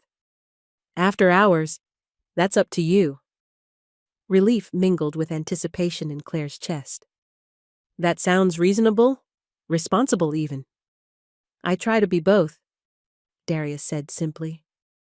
Claire smiled, leaning forward to kiss him again lightly. Your father raised you well. He'd like you, Darius said, surprising her. He always said you can judge a person by how they treat those who can do nothing for them. I'd like to meet him someday, Claire said without thinking, then felt heat rise to her cheeks. I mean, if that's something you'd want, eventually? Darius studied her face, something softening in his eyes. Eventually, I think I would. The simple statement held promise far beyond the present moment. Claire felt its weight, not as a burden, but as an anchor, grounding this unexpected connection in possibility. They spent another hour by the lake, talking easily about small things, favorite books, childhood memories, dreams deferred. With each shared story, the gap between their worlds seemed to narrow, revealing more commonalities than differences. When they finally returned to the main house, Claire felt lighter somehow, as if a decision had been made without words. Whatever came next would be faced together, eyes open to the challenges, but willing to try. The days that followed took on a gentle rhythm. During daylight hours, Darius remained the consummate professional, driving Claire to foundation meetings, waiting patiently while she conducted business, maintaining appropriate distance in front of the staff. But in the evenings, they carved out time that was just for them. Sometimes they drove to the lookout point, talking for hours under the stars. Other times, they walked the estate grounds after the staff had retired, hands brushing accidentally on purpose before finally intertwining. Claire learned that Darius loved jazz, but also had a surprising knowledge of classical music, courtesy of his father's eclectic tastes. She discovered his dry sense of humor, the quiet laugh that transformed his serious face, the way he listened, really listened, when she spoke about her hopes for the foundation's future. In turn, Darius learned about Claire's passion for art restoration, the meticulous patience she developed working with damaged paintings during college. He came to understand the weight of the Whitmore name, both privilege and prison, and how she balanced duty with her own desires. With each revelation, each shared confidence, the connection between them deepened. Not the flash fire of physical attraction, though that burned steady beneath everything, but something more enduring, a meeting of minds and values that transcended background. A week after Evelyn's departure, Claire received a call from the town and country interviewer, confirming their appointment the following day at the estate. They'll send a photographer as well, Sophie reported, having driven up from the city to help prepare. We should select outfits that convey warmth, accessibility, nothing too formal. Claire nodded absently, her mind elsewhere. What do you think of this? She asked, showing Sophie a draft of her foundation's new literacy initiative. Sophie studied the document, then gave Claire a searching look. You seem different, more focused, less worried about the tabloid nonsense. Claire shrugged, unable to hide her smile. Maybe I've gained some perspective. Or maybe tall, dark, and handsome has something to do with it? Sophie raised an eyebrow knowingly. Richard mentioned you two have been taking a lot of evening drives. Heat rose to Claire's cheeks. It's not what you think. We're just talking. Talking. Sophie grinned. Your secret's safe with me, boss. But for what it's worth, I think it's great. You deserve someone who makes you smile like that. Later that afternoon, Darius drove Claire and Sophie into town for last-minute interview preparations. A hair appointment for Claire, coffee, and strategy session after. "I'll pick you up at 5, he said as they exited the car at the salon. His eyes met Claire's briefly, warm despite his professional demeanor.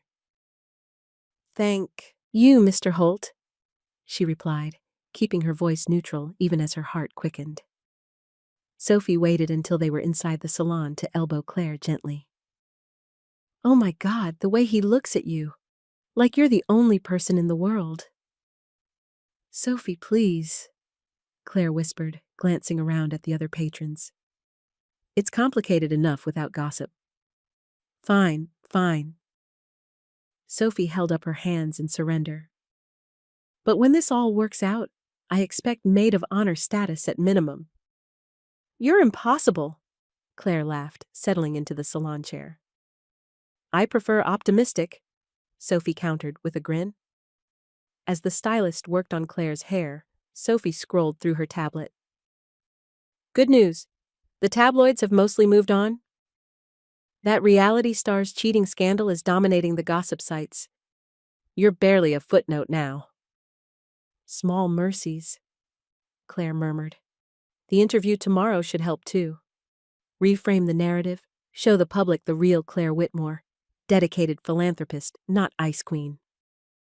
Claire nodded, but found herself wondering, who was the real Claire Whitmore? The dutiful daughter her mother had raised? The cautious foundation director? Or the woman who was falling for her driver, risking scandal and disappointment for a chance at genuine connection? Perhaps all of them, she decided. Perhaps the real Claire was only now emerging, synthesizing duty and desire into something authentic. After her appointment, they settled at a quiet cafe, reviewing potential interview questions. The afternoon passed quickly, and soon it was time to meet Darius. He was waiting outside as promised, car spotless, posture perfect. "Ladies," he greeted them with a slight nod. "How was your afternoon?" "Productive," Sophie said cheerfully. "Claire's going to nail this interview tomorrow." "I have no doubt," Darius replied, his eyes meeting Claire's with quiet confidence. The drive back to the estate was filled with Sophie's chatter about interview strategies and media management. Claire listened with half an ear, her attention drawn repeatedly to Darius's profile, the strong line of his jaw, the careful way he navigated the country roads. Once at the estate, Sophie headed inside to prepare dinner, while Claire lingered by the car. "Will I see you later?" she asked quietly when they were alone. Darius glanced toward the house, then back at her. 9 o'clock? The usual place?" Claire nodded, a smile tugging at her lips. "I'll be ready." Inside, she found Sophie in the kitchen, assembling salads and pouring wine. "Dinner is served, madam," her assistant announced with a flourish. "Nothing fancy, but we need brain food for tomorrow's strategic brilliance." Claire laughed, accepting the glass of wine gratefully. "What would I do without you, Sophie?" "Starve, apparently, or subsist on those fancy protein bars you keep in your desk." Sophie raised her glass in a toast. "To surviving scandals and coming out stronger." "To survival," Claire agreed, clinking glasses. "And to unexpected blessings." They ate on the terrace, the evening air warm and fragrant with late summer flowers. Sophie ran through the interview plan one more time, then yawned dramatically. "I'm beat. Mind if I crash early? We should both be fresh for tomorrow." Claire nodded, hiding her relief. "Of course. Your usual guest room is ready." After Sophie retreated inside, Claire checked her watch. 8:30. She had time to change before meeting Darius. In her room, she selected a simple sundress and light cardigan, suitable for the cooling evening air. Her reflection showed the same person who had stared back at her all her life, but the eyes held new certainty, new purpose. At precisely 9, Claire slipped out the side door and made her way to their meeting spot. A small garden gazebo, hidden from the main house by a row of tall hedges. Darius was already waiting, leaning against one of the white pillars, moonlight silvering his profile. "Hi," she said softly, approaching. He turned, his serious face warming at the sight of her. "Hi yourself. You look beautiful." Claire felt a blush rise to her cheeks, still unaccustomed to his direct compliments. "Thank you. It's just a simple dress." "It's not the dress," he said, eyes holding hers. "It's you." He extended a hand, which she took without hesitation, allowing him to draw her closer. His arms wrapped around her waist, strong and secure, as she leaned into his solid warmth. "Nervous about tomorrow?" he asked, his deep voice rumbling against her ear. "A little," she admitted. "Not about the interview itself, but everything is changing so quickly. A month ago, my life seemed completely mapped out. Now," she looked up at him, "now I'm not sure what happens next." Darius brushed a strand of hair from her face, his touch gentle. "Does that scare you?" "Strangely, no." Claire smiled. "It feels right, like I'm finally living my own life, not the one planned for me." They sat on the gazebo bench, hands entwined, talking softly as moonlight filtered through the latticed roof. Claire rested her head on his shoulder, drawing comfort from his steady presence. "When do you meet with the security firm?" she asked. "Monday," Darius replied. "If all goes well, I'll start the following week." "So soon?"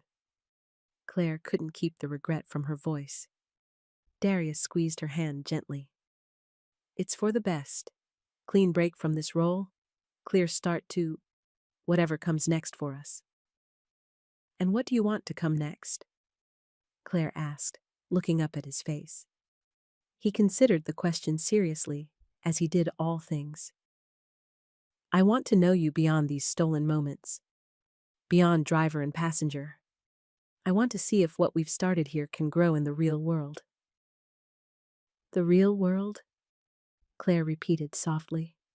"With tabloids and societal expectations and my mother's disapproval?"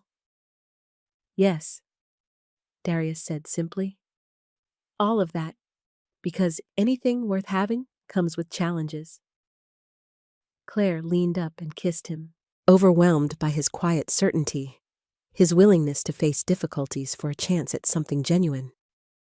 His arms tightened around her, drawing her closer as the kiss deepened. When they finally broke apart, both slightly breathless, Claire rested her forehead against his. "I want that too," she whispered. "The chance to see what this could become."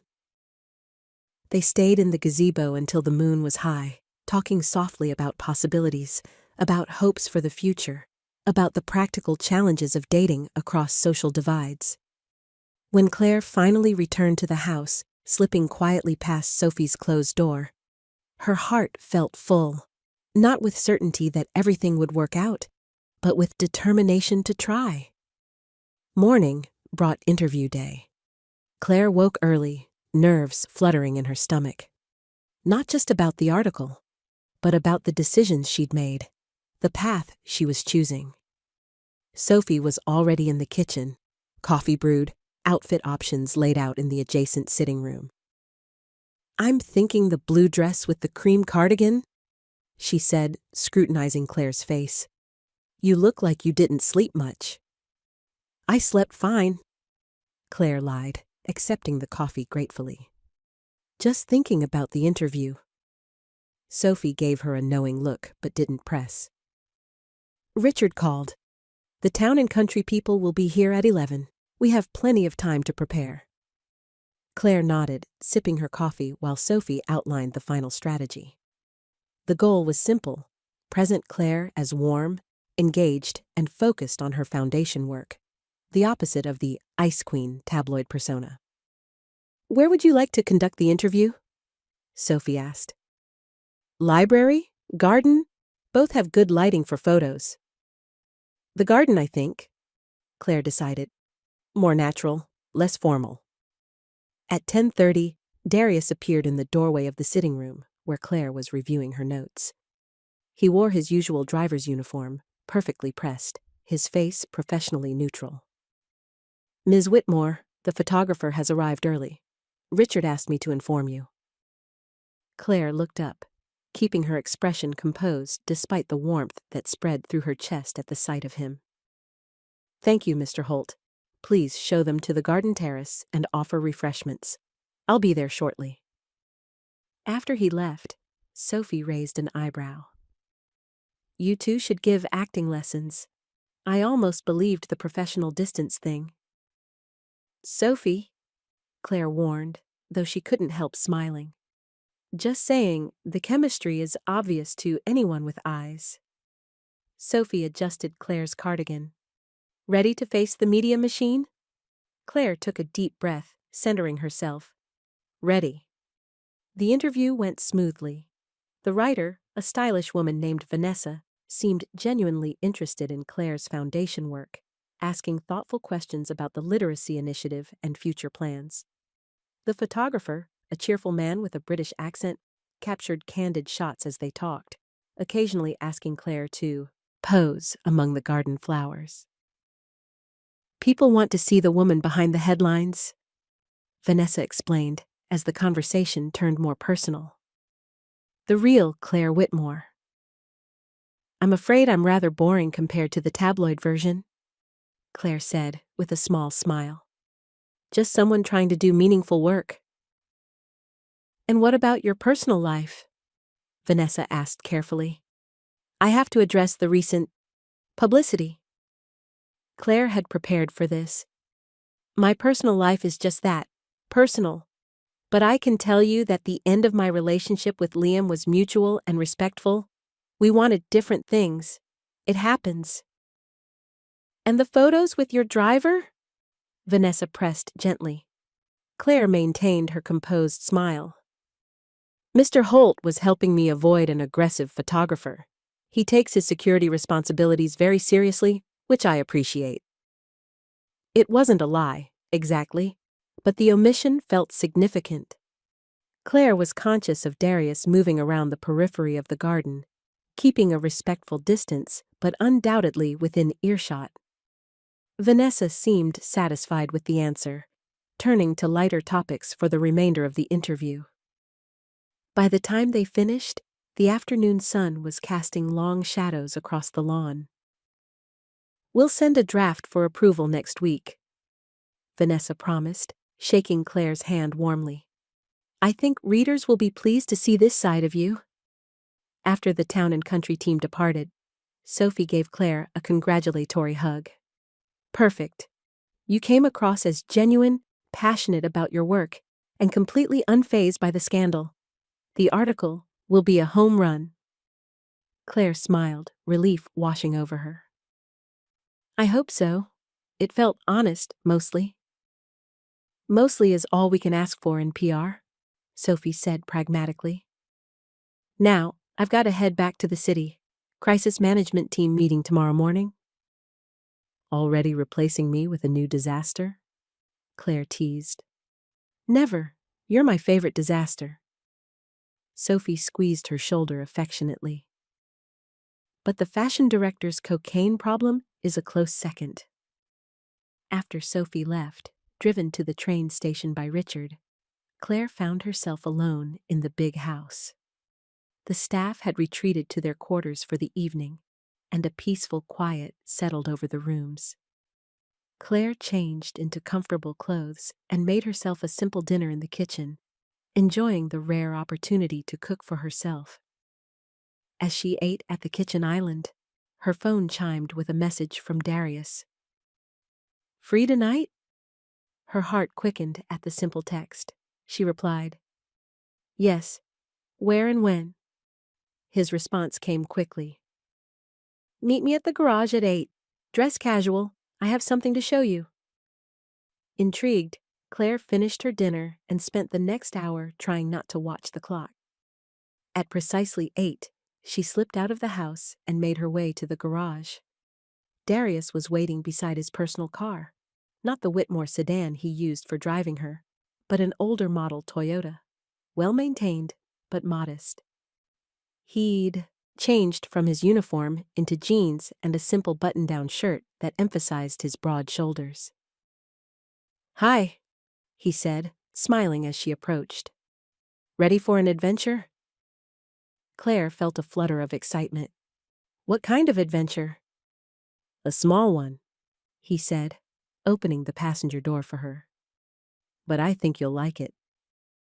They drove off the estate and into the surrounding countryside, the evening air warm through the open windows. Darius seemed more relaxed than Claire had ever seen him, one hand resting easily on the steering wheel, the other occasionally reaching for hers. "Where are we going?" she asked after they'd been driving for about 20 minutes. "You'll see," he said, a hint of mischief in his usually serious eyes. "It's not far now." They turned onto a narrow road that wound up a small hill, eventually pulling into a gravel lot beside a modest building with twinkling lights strung along its porch. A hand-painted sign read, "Mabel's Place." "What is this?" Claire asked, curiosity piqued. "Best jazz club in 3 counties, Darius said, his voice warm with anticipation. "My father used to play here sometimes. The owner, Mabel, is like family." As they approached the entrance, Claire felt a momentary hesitation. This was Darius's world, not the polished charity galas and exclusive Manhattan restaurants she was accustomed to. Would she fit in? Would she embarrass him somehow? Darius seemed to sense her nervousness. He squeezed her hand gently. "They're good people, and they'll love you because you're with me." The simple confidence in his words steadied her. She squeezed back, smiling up at him. "Lead the way."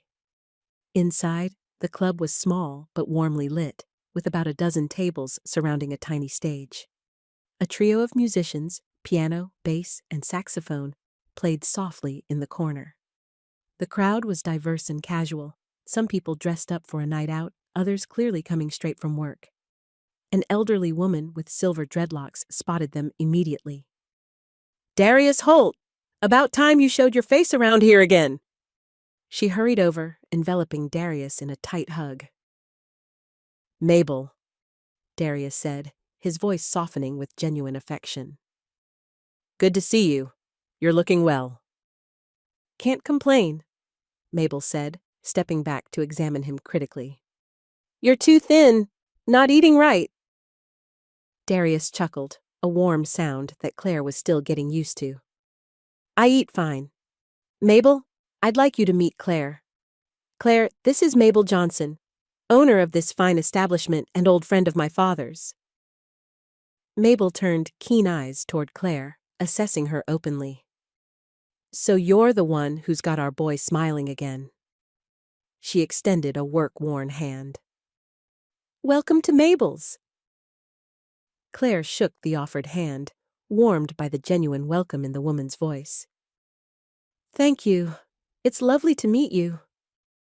Mabel led them to a small table near the stage, waving off Darius's attempt to pay for their drinks. "First round's on the house, for Raymond's boy and his lady, friend." After she bustled away, Claire raised an eyebrow at Darius. "Our boy?" A hint of color darkened his cheeks. "After my mother died, this place became a second home. Mabel and the regulars kind of looked out for me." The glimpse into his past touched Claire deeply. "Thank you for bringing me here," she said softly, "for sharing this with me." Darius reached across the table, taking her hand in his. "I wanted you to see a piece of my world, not just the driver's uniform or the security consultant resume. This place, these people, they're part of who I am." Claire squeezed his hand, understanding the gift he was offering, a window into his life beyond his professional role, beyond the careful boundaries they'd been negotiating. "I'm honored." she said simply, and she meant it. The evening unfolded in a warm haze of good music, better company, and the simple joy of being together without pretense. Darius greeted several regulars who stopped by their table, introducing Claire without labels or explanations. Just Claire, as if that were enough. And somehow, in this place, it was. No one asked her last name. No one seemed to recognize her from the tabloids. She was just a woman enjoying jazz with a man who clearly cared for her. When the saxophonist took a solo, Claire watched Darius's face, captivated by the way he closed his eyes briefly, lost in the music. This was a side of him she'd never seen. Completely relaxed, completely present. "Your father played like that?" she asked during a break between sets. Darius nodded, a fond smile touching his lips. "Better, actually. He had this way of making the saxophone sound like it was speaking directly to you, like a conversation. I wish I could have heard him play." "Me too." He looked at her thoughtfully. "He'd like you, you know." "You said that before?" Claire smiled. "I'm not sure why you're so confident." "Because he values the same things I do." Darius's eyes held hers steadily. Honesty, courage, kindness without agenda. The simple compliment warmed her more than elaborate praise ever could. "I hope I live up to that assessment." "You already do." He lifted their joined hands, pressing a gentle kiss to her knuckles. "Every day." The gesture, so tender and public, made Claire's heart swell. This wasn't the cautious man who had kept professional distance for weeks. This was Darius fully present, fully engaged, making a choice to be seen with her, to acknowledge whatever was growing between them. As the band began their next set, a slow, soulful number, Darius stood and extended his hand. "Dance with me?" Claire looked around, noticing other couples swaying in the small space beside the stage. "I'd love to." In his arms, moving slowly to the music, Claire felt a sense of rightness that transcended all the complications of their situation. His hand was warm at the small of her back, his cheek resting against her hair as they moved together in perfect rhythm. "I resigned today," he murmured, his voice low near her ear. "Officially?" Claire pulled back slightly to look at his face. "Richard accepted it?" Darius nodded. "He said he'd have a replacement by next week, sooner if needed." "So soon," Claire whispered, tightening her arms around his neck. "It's for the best," he reminded her gently. "A clean break." "I know." She rested her head against his chest again, feeling his heartbeat steady beneath her cheek. "It's just happening so fast." "Not everything," Darius said, his voice deepening. "Some things take time, deserve time." Claire understood what he meant. This connection between them, still new, still tender, needed space to grow naturally, without the complications of employment and power dynamics. "I have an interview with the security firm on Monday," he continued. "If all goes well, I'll start the following week, based in Manhattan, with some travel." "Manhattan," Claire repeated, a smile forming. "That's convenient." "I thought so," Darius replied, a hint of humor in his voice. "Especially for a city girl like you." They danced until the song ended, then another and another. When they finally returned to their table, Claire felt lighter somehow, as if a decision had been made without words. Whatever came next, tabloid attention, social disapproval, practical challenges, they would face it together. Eyes open, hearts committed to seeing where this unexpected connection might lead.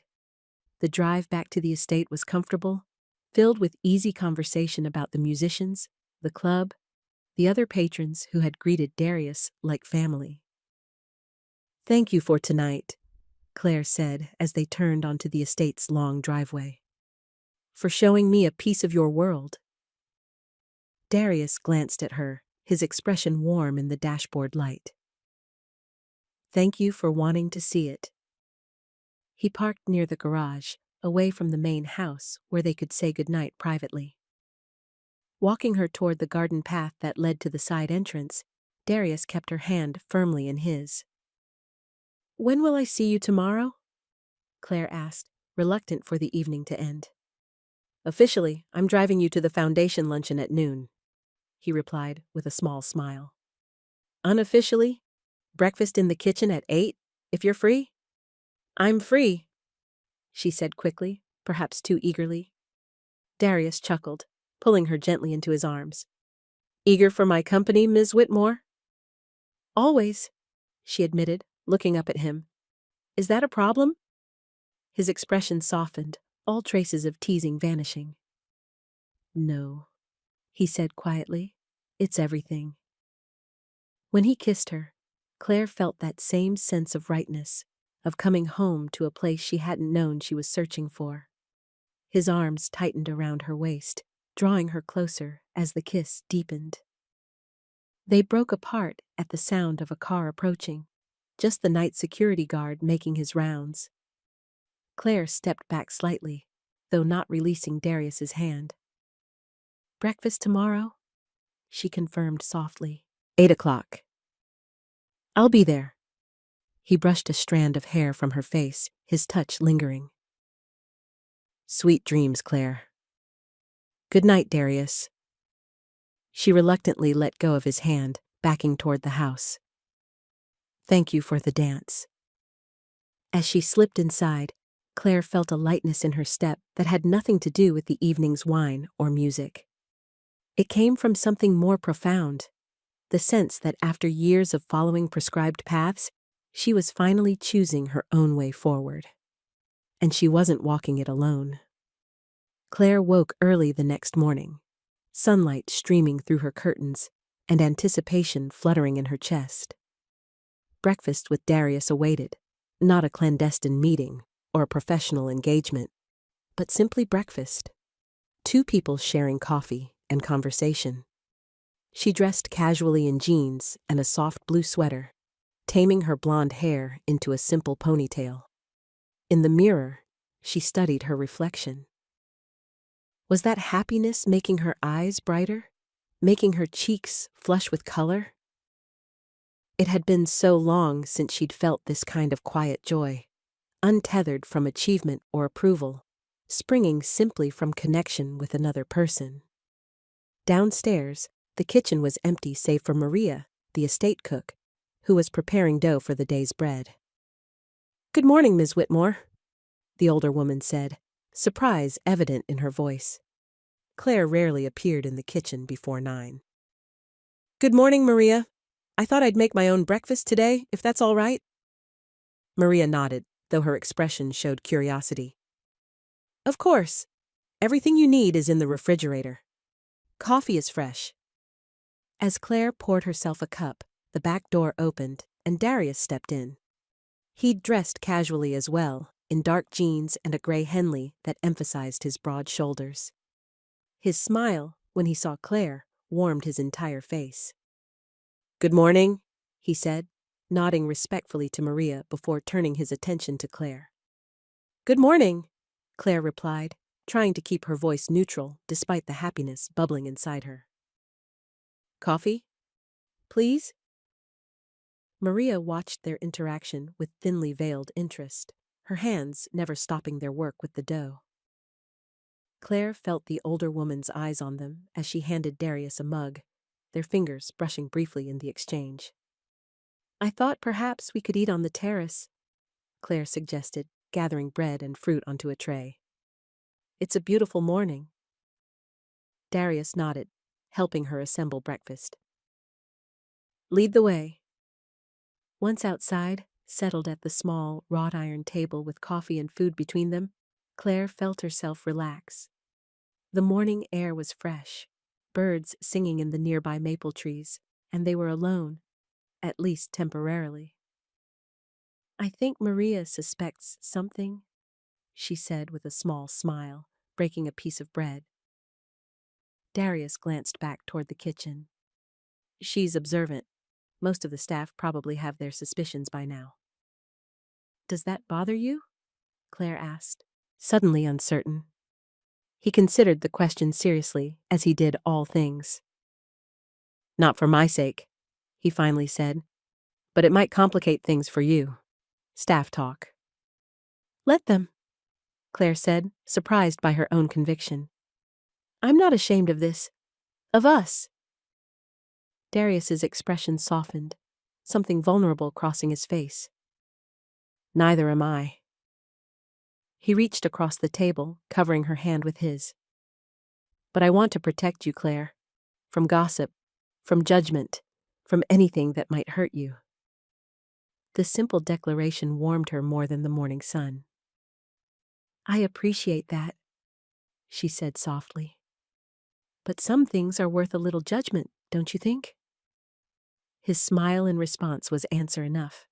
They ate in comfortable silence for a few moments, the peace of the morning wrapping around them. Claire found herself studying his face in the clear light, the strong line of his jaw, the intelligent depth of his eyes, the subtle gentleness that tempered his serious demeanor. What? He asked, noticing her gaze. Just looking, she admitted without embarrassment. I like what I see. A hint of color darkened his cheeks, but his eyes remained steady on hers. The feeling is mutual. Claire felt a flutter in her chest, still surprised by the easy honesty between them. With Liam, conversation had been a performance. Witty remarks, careful compliments, surface charm. With Darius, words carried weight and truth. What's on your agenda today? He asked, refilling their coffee cups. Foundation luncheon at noon, as you know. Then some work on the new literacy grant. Claire tore off another piece of bread. What about you? Besides driving me, of course. Some paperwork for the security firm, and... He hesitated slightly. I thought I might visit my father. He's having a good day, according to the nurse. Claire felt a warm surge of happiness that he would share this with her. That's wonderful. Where is he staying? The hospital? No, he's at a rehabilitation center in Poughkeepsie. After his last flare-up, the doctors thought he needed more structured care. Darius's expression grew more serious. It's a good place. Better than I could afford before. Claire hesitated, uncertain whether to ask the question foremost in her mind. Deciding on honesty, she said, Is that why you took the driving job? For the extra income? Darius nodded, no shame in his acknowledgement. Partly. Security consulting pays well, but the hours are unpredictable. Driving gave me steady income, plus time to take business classes. You're a good son, Claire said softly. He shrugged, clearly uncomfortable with the praise. He sacrificed everything for me. It's just what family does. Claire thought of her own family, her distant father, now gone, her controlling mother, always focused on appearances. Had anyone in her life made genuine sacrifices for her happiness? Or had she always been a piece in the Whitmore legacy puzzle, positioned for maximum advantage? Not all families, she said quietly. Darius looked at her, understanding in his eyes. No, not all. After breakfast, they cleared the dishes together, working in companionable silence. In the kitchen, Maria watched their easy interaction with poorly concealed interest. The luncheon is at the Riverside Club? Darius asked as they finished, resuming their professional personas in the staff's presence. Claire nodded. Yes, we should leave around 11:30. I'll have the car ready, he said, his voice cooling to its professional tone, though his eyes remained warm on hers. When he left to prepare the car, Maria approached Claire with the pretext of wiping down the counter. Mr. Holt is a good man, the older woman said casually, not looking up from her task. Claire stilled, uncertain how to respond. Yes, she finally said. He is. Maria nodded, a small smile touching her lips. My Carlos was a gardener when I met him. My father didn't approve. She looked up then, meeting Claire's eyes directly. 42 years we were married, until God called him home. Best decision I ever made. The simple story, offered without judgment or expectation, touched Claire deeply. Thank you for telling me that, Maria. The older woman patted Claire's hand briefly before returning to her work. Just remember, Ms. Whitmore, a good heart is worth more than a big wallet. The foundation luncheon passed in a blur of small talk and donor cultivation. Claire performed her role perfectly, the poised, passionate director discussing literacy programs and community impact. All the while, she was acutely aware of Darius waiting outside, reading in the car as he always did during her meetings. When the event ended, Claire found herself hurrying through goodbyes, eager to return to him. The realization made her pause. Was this what it felt like? To want someone's company above all others? To feel incomplete in their absence? Darius stood as she approached the car, opening the door with his usual courtesy. How was the luncheon? He asked as she settled into the seat. Productive. We secured 2 new donors. Claire waited until he was in the driver's seat before adding, I missed you. His eyes met hers in the rearview mirror, surprise and pleasure evident. I was right outside. I know, she smiled. I missed you anyway. A smile touched his lips, warming his serious face. I missed you too. The simple exchange filled Claire with joy disproportionate to the words themselves. This was new territory for her, this honest acknowledgement of need, of connection. As they drove back toward the estate, Darius cleared his throat. I was thinking, if you don't have plans this afternoon, you might like to meet my father? The rehabilitation center is only about 30 minutes from here. Claire felt her heart skip. The invitation, so casually offered, represented a significant step. I'd like that very much, she said softly. If you're sure? I'm sure. His eyes met hers briefly in the mirror. He'd enjoy the company, and I'd like him to meet you. Then yes, Claire said, decision made. Let me just change into something more appropriate than this suit. At the estate, she quickly changed into more casual clothes, jeans, and a simple blouse. As she prepared to leave, her phone chimed with a message from Sophie. Town and Country loved the interview. Article will be out next week. Crisis officially managed. Celebratory drink soon? Claire smiled, typing back. Absolutely. I have news to share. She hesitated, then added, good news, life-changing possibly. Sophie's response was immediate. Details ASAP. Does it involve tall, dark, and handsome? Maybe, Claire replied, smiling to herself. Talk soon. Downstairs, she found Richard in the front hall, reviewing staff schedules. Ms. Whitmore, he greeted her. Will you be needing anything this afternoon? No, thank you, Richard. I'll be out for a few hours. Personal errand. The estate manager nodded, though Claire noticed his eyes tracking Darius as he waited by the front door. Whatever suspicions the staff harbored, they remained professionally silent. The drive to Poughkeepsie was pleasant, winding through countryside beginning to show the first hints of autumn color. Claire watched Darius as he drove, noting how his expression grew both more relaxed and more thoughtful as they approached their destination. Nervous? She asked gently. He glanced at her, a small smile touching his lips. A little. I haven't brought anyone to meet him since. He trailed off, then admitted. Actually, I've never brought anyone to meet him. The significance of the moment settled over Claire. I'm honored, she said simply, and a little nervous myself. Don't be. He's the least judgmental person you'll ever meet. Darius's voice softened with obvious affection. Just be prepared. The COPD affects his breathing, especially when he talks for too long. He might need to pause or use his oxygen. Claire nodded, touched by his concern. Thank you for telling me. They arrived at a modern one-story building surrounded by carefully tended gardens.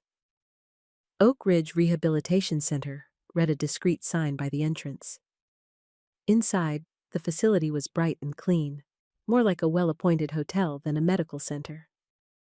A young nurse greeted Darius by name as they approached the reception desk. Mr. Holt, your father's having a great day. He's out in the garden pavilion. Thanks, Jen. Darius turned to Claire. This way. They walked through a glass corridor that led to an outdoor area where several patients were enjoying the afternoon sun. Darius led Claire toward a seated figure at the far end, an older man with gray-streaked hair and the same strong features as his son. Dad, Darius called as they approached. Raymond Holt looked up, his face lighting with genuine pleasure. There's my boy. He started to rise, but Darius motioned for him to stay seated. Save your strength, Darius said, bending to embrace his father warmly. I brought someone to meet you. Raymond's keen eyes turned to Claire, curiosity evident. Well, now, this is a surprise. Dad, this is Claire Whitmore. Claire, my father, Raymond Holt. Claire extended her hand, which Raymond took in both of his. His grip was weaker than she expected, but his eyes were sharp and assessing. It's a pleasure to meet you, Mr. Holt, she said warmly. Raymond, please. His voice was deep like his son's, though raspier. Any friend of Darius's is welcome here, especially one so lovely. Claire smiled, charmed by the older man's gallantry. Thank you for letting me visit. Your son speaks very highly of you. Raymond gestured for them to sit in the chairs beside him. Does he now? Well, the feeling's mutual. Best thing I ever did was raise that boy. Darius rolled his eyes slightly, but Claire noticed the pleased flush on his cheeks. How are you feeling today, Dad? Jen says it's a good day. Can't complain, Raymond said, though Claire noticed the slight wheeze in his breathing. Dr. Miller says my numbers are improving. Might be home by Christmas. That's the goal, Darius agreed, his expression softening with hope. Claire watched their interaction, struck by the easy affection between them. No pretense, no performance, just genuine love expressed in simple words and gestures. So, Claire, Raymond turned his attention to her. Tell me how you know my son. He's being mysteriously quiet about it. Claire glanced at Darius, unsure how much he had shared with his father. His slight nod gave her permission to speak freely. I hired Darius as my driver about a month ago, she explained. I needed to escape some unpleasant publicity in the city. Raymond nodded, recognition dawning. Whitmore, the Foundation family? Yes, Claire admitted, surprised. You're familiar with it? I read the papers, Raymond said with a small smile. And Darius mentioned working for a foundation director. Didn't mention she was as pretty as she is accomplished. Dad, Darius warned, though without real censure. Raymond chuckled, the sound dissolving into a brief cough. Just stating facts, son. He looked between them, his keen eyes missing nothing. But I'm guessing there's more to this visit than professional courtesy. Claire felt heat rise to her cheeks, but met the older man's gaze steadily. Your son has become important to me, more than just an employee. And you to me, Darius added quietly, reaching for Claire's hand. Raymond watched their joined hands, his expression thoughtful. I see. He looked at his son. And the job? I resigned, Darius said simply. Starting with the security firm next week. Clean break. Raymond nodded approvingly. Good. Boundaries matter. He turned to Claire. No offense intended. None taken, she assured him. I agree completely. The older man studied her face for a long moment, as if searching for something important. Whatever he saw seemed to satisfy him because he relaxed back in his chair. Well then, he said warmly, I'm glad to meet the woman who's put that light back in my son's eyes. For the next hour, they sat in the garden pavilion, conversation flowing easily between them. Raymond shared stories of Darius as a child, serious and responsible even then, but with a mischievous streak that surfaced rarely. Claire told them about her foundation work, her passion for art restoration, her quiet rebellion against the Whitmore legacy. Occasionally, Raymond needed to pause for breath or take a puff from his inhaler, but his mind remained sharp and engaged. Claire could see where Darius got his intelligence, his integrity, his quiet strength. When a nurse came to remind Raymond about his physical therapy session, he reluctantly prepared to leave them. Will you come back? He asked Claire directly, his eyes serious. I'd like that. I'd like that too, she replied honestly. Very much. Darius helped his father stand, supporting him with a gentle hand under his elbow. The two men embraced, a moment of pure connection that brought unexpected tears to Claire's eyes. Take care of each other, Raymond said as they parted, his gaze including both of them in the instruction. Life's too short for anything less. After Raymond had gone with the nurse, Darius and Claire walked slowly back to the parking lot. The afternoon sun was beginning to slant westward, casting long shadows across the manicured grounds. Thank you for bringing me, Claire said softly. Your father is wonderful. Darius smiled, the expression lighting his serious face. He likes you, a lot. I'm glad. Claire slipped her hand into his as they walked. His opinion matters to you, so it matters to me. Darius squeezed her hand gently. He's a good judge of character, always has been. He looked down at her, his eyes warm. He saw what I see in you. Which is? Claire asked, curious. Strength, heart, authenticity. Darius's voice deepened. A woman worth rearranging my life for. The simple declaration made Claire's heart swell. She stopped walking, turning to face him fully. I feel the same way about you, she said quietly. Worth any complication, any challenge.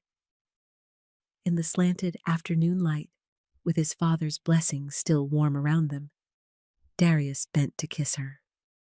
Unlike their previous kisses, stolen moments in moonlight or shadows, this one felt like a declaration. Open, unhurried, certain. Claire wrapped her arms around his neck, returning the kiss with equal certainty. This was right. Whatever came next, whatever obstacles they faced, this connection between them was worth fighting for.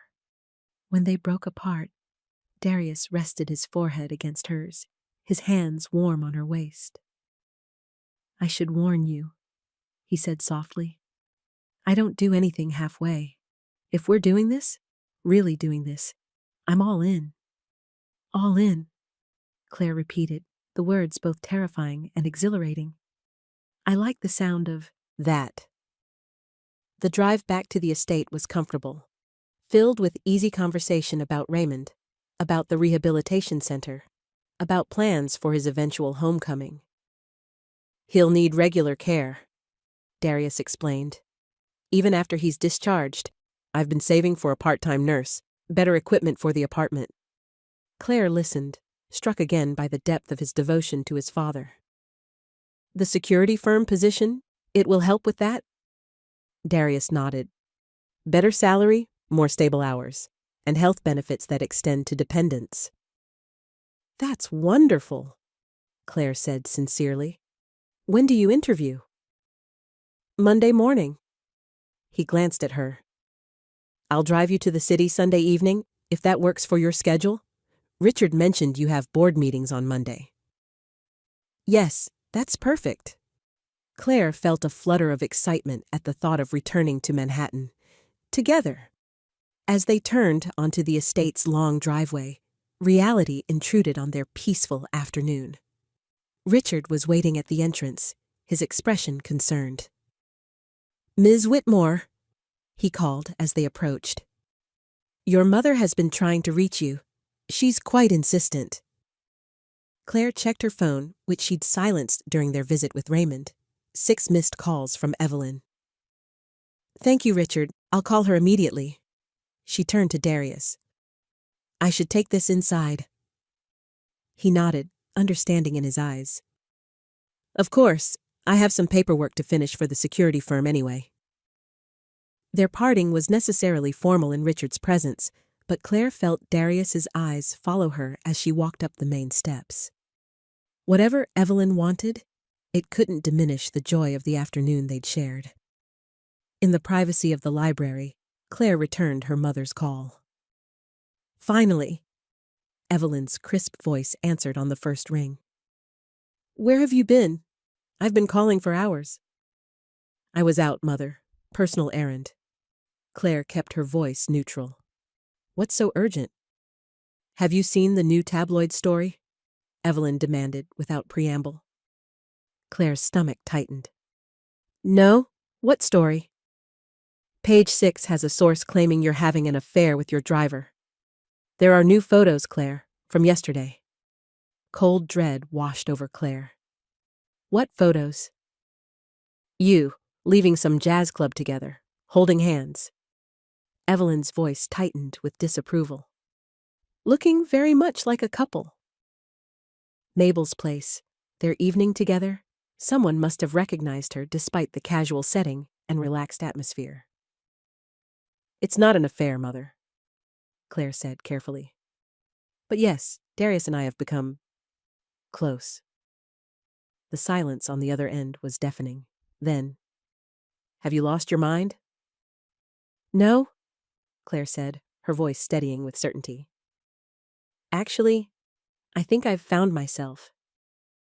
This is a disaster, Evelyn continued as if Claire hadn't spoken. The board meeting is Monday. How am I supposed to explain this lapse in judgment? It's not a lapse in judgment, Claire countered, anger rising. It's my personal life, and it has nothing to do with the Foundation's work. Everything a Whitmore does reflects on the Foundation, Evelyn snapped. You know this, Claire. We are public figures. Our conduct matters. And what about my happiness? Claire asked quietly. Does that matter at all? Evelyn's voice softened marginally. Of course it does, darling. But there are appropriate ways to find happiness, ways that don't jeopardize everything your father built. The implied criticism of Darius, his background, his position, his worthiness, ignited something fierce in Claire's chest. Darius is a good man, Mother. Kind, honest, hard-working. The fact that he doesn't have a trust fund or an Ivy League degree doesn't make him less worthy. This isn't about worthiness, Evelyn insisted. It's about appropriateness. He's your employee, for heaven's sake. Was my employee, Claire corrected. He resigned. He's starting a new position next week. Because of this involvement? Evelyn's tone sharpened. That only confirms my concerns. No, because he has integrity, Claire said firmly. More than most people in our social circle. Evelyn sighed heavily. Claire, listen to yourself. You sound like a rebellious teenager, not a grown woman with responsibilities. This infatuation? It's not an infatuation, Claire interrupted. I care about him, Mother, deeply, and he cares about me. Not my name, not my position, me. And you believe that? After a few weeks? Evelyn's voice dripped skepticism. Men like that see opportunity in women like you, Claire. I'm not being cruel. I'm being realistic. The suggestion that Darius might have ulterior motives made Claire's blood boil. You don't know him. You've never tried to know him. You saw a black man in a service position and immediately dismissed him as beneath notice. That is unfair, Evelyn protested. This has nothing to do with his race. Doesn't it? Claire challenged. Would you be this upset if I were dating a white driver? Or is it the combination that disturbs you so deeply? Silence fell between them, heavy with unspoken truths. I'm coming up tomorrow, Evelyn finally said, her voice tight with controlled emotion. We need to discuss this face to face. There's nothing to discuss, Claire replied, surprised by her own resolve. I'm a grown woman, making my own choices. Choices have consequences, Evelyn warned. For you and for him. The implied threat sent a chill down Claire's spine. What does that mean? It means I've worked too hard protecting the Whitmore legacy to watch you jeopardize it for a romantic whim. Evelyn's voice hardened. I'll see you tomorrow, Claire. Be prepared for a serious conversation. The call ended before Claire could respond. She stood in the library, phone clutched in her hand, emotions warring inside her. Anger at her mother's interference, fear for what Evelyn might do, determination to protect what she and Darius were building. Most of all, a fierce certainty that this was worth fighting for. He was worth fighting for. She found Darius in the garage, as she expected. He looked up from his paperwork as she entered, his expression immediately concerned at the sight of her face. What happened? He asked, standing to meet her. Claire took a deep breath. There are new photos, us at Mabel's, holding hands. She met his eyes directly. My mother is not happy. Darius's expression tightened, but he remained calm. I'm sorry. I should have been more careful, chosen somewhere more private. No? Claire shook her head firmly. I'm not sorry we went. I'm not sorry someone saw us together. I'm only sorry my mother is trying to make this into something sordid or inappropriate.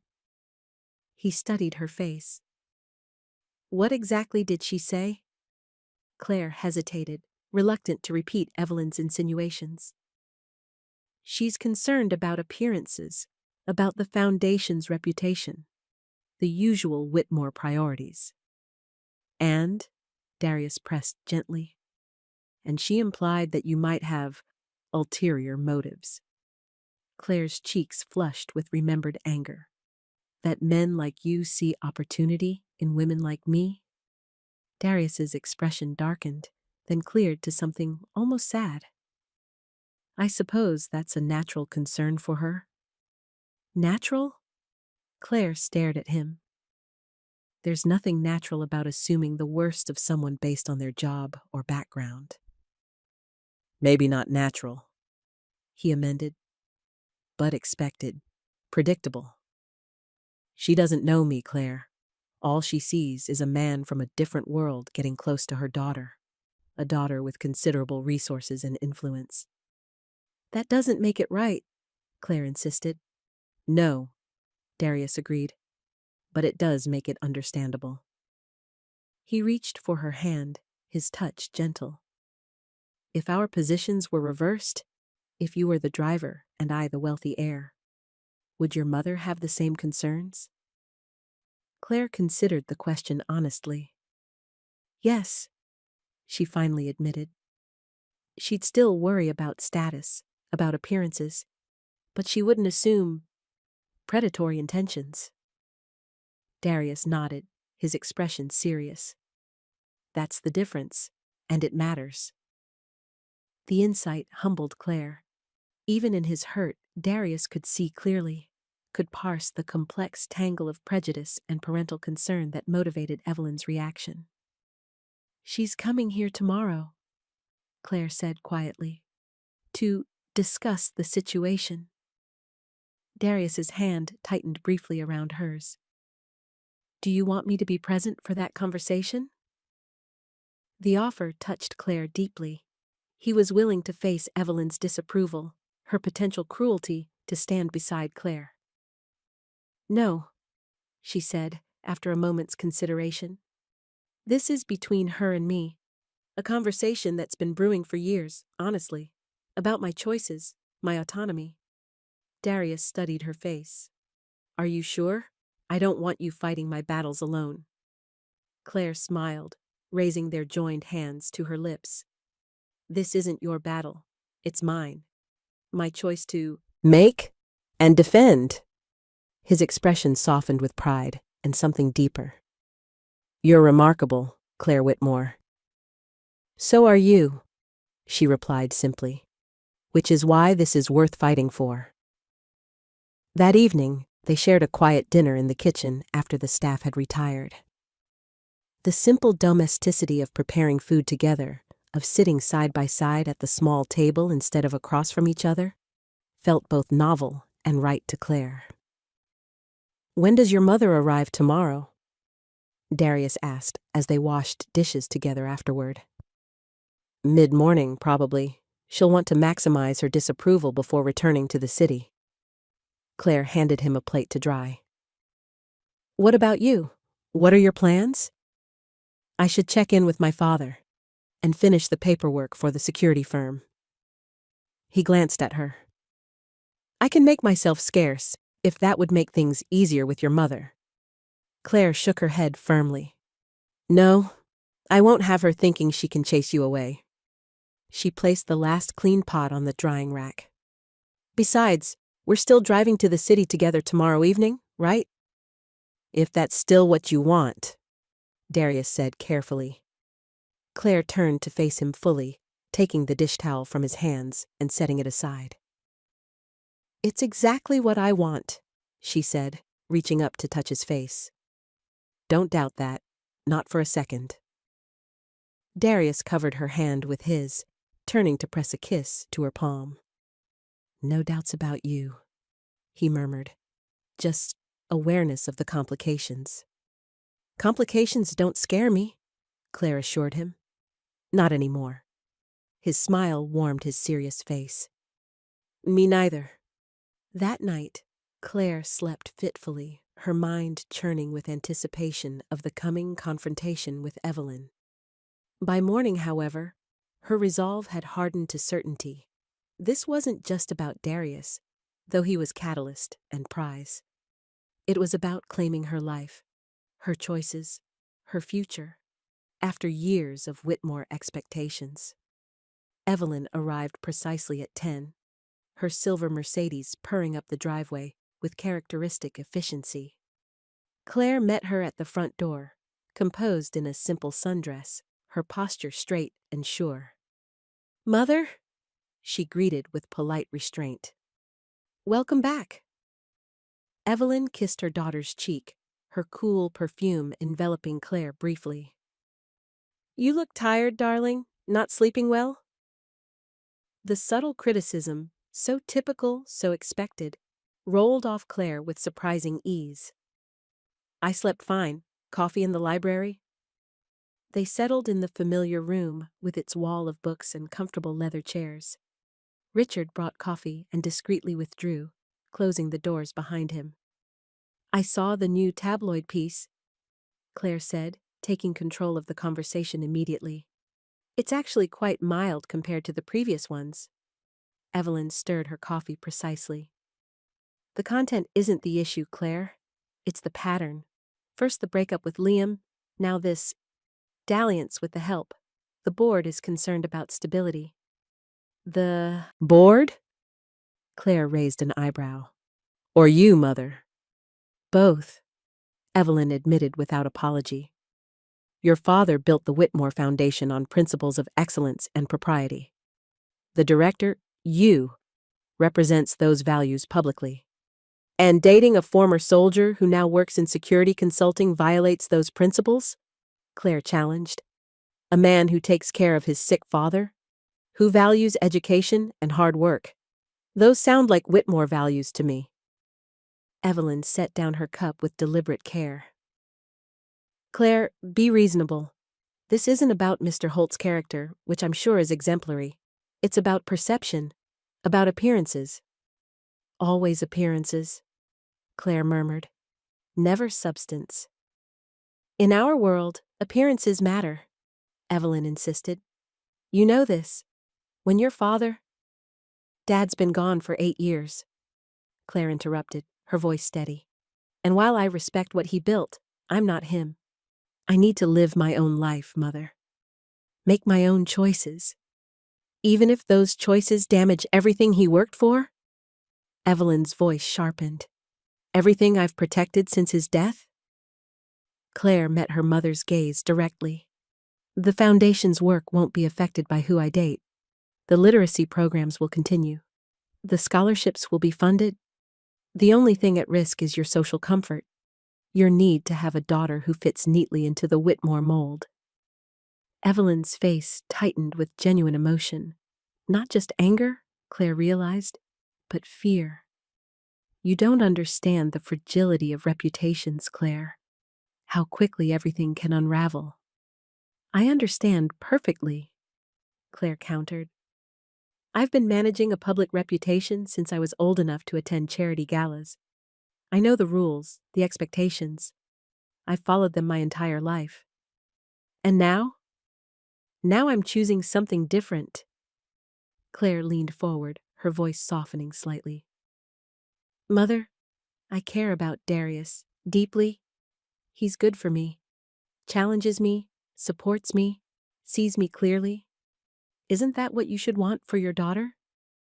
Evelyn was quiet for a long moment, studying Claire's face as if seeing her for the first time. You're serious about him? I am, Claire confirmed simply. It won't be easy, Evelyn warned, though her voice had lost some of its edge.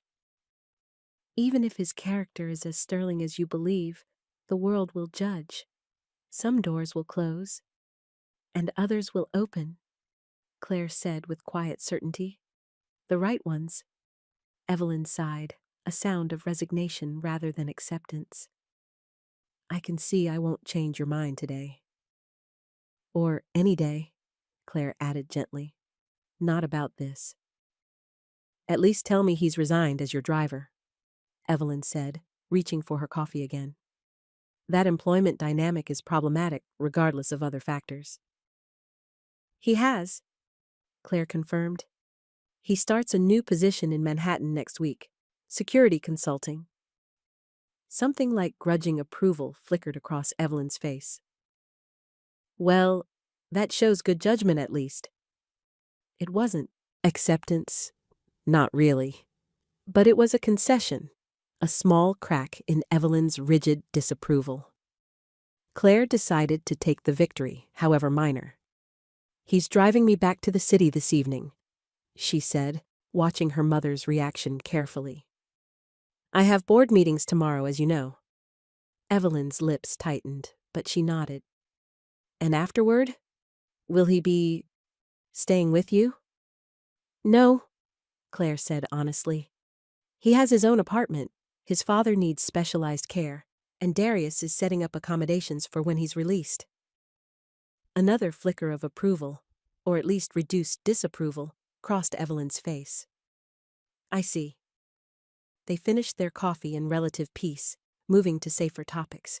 The town and country interview, the foundation's upcoming events, Evelyn's charity cruise preparations. When Evelyn prepared to leave an hour later, she paused at the front door, studying her daughter's face intently.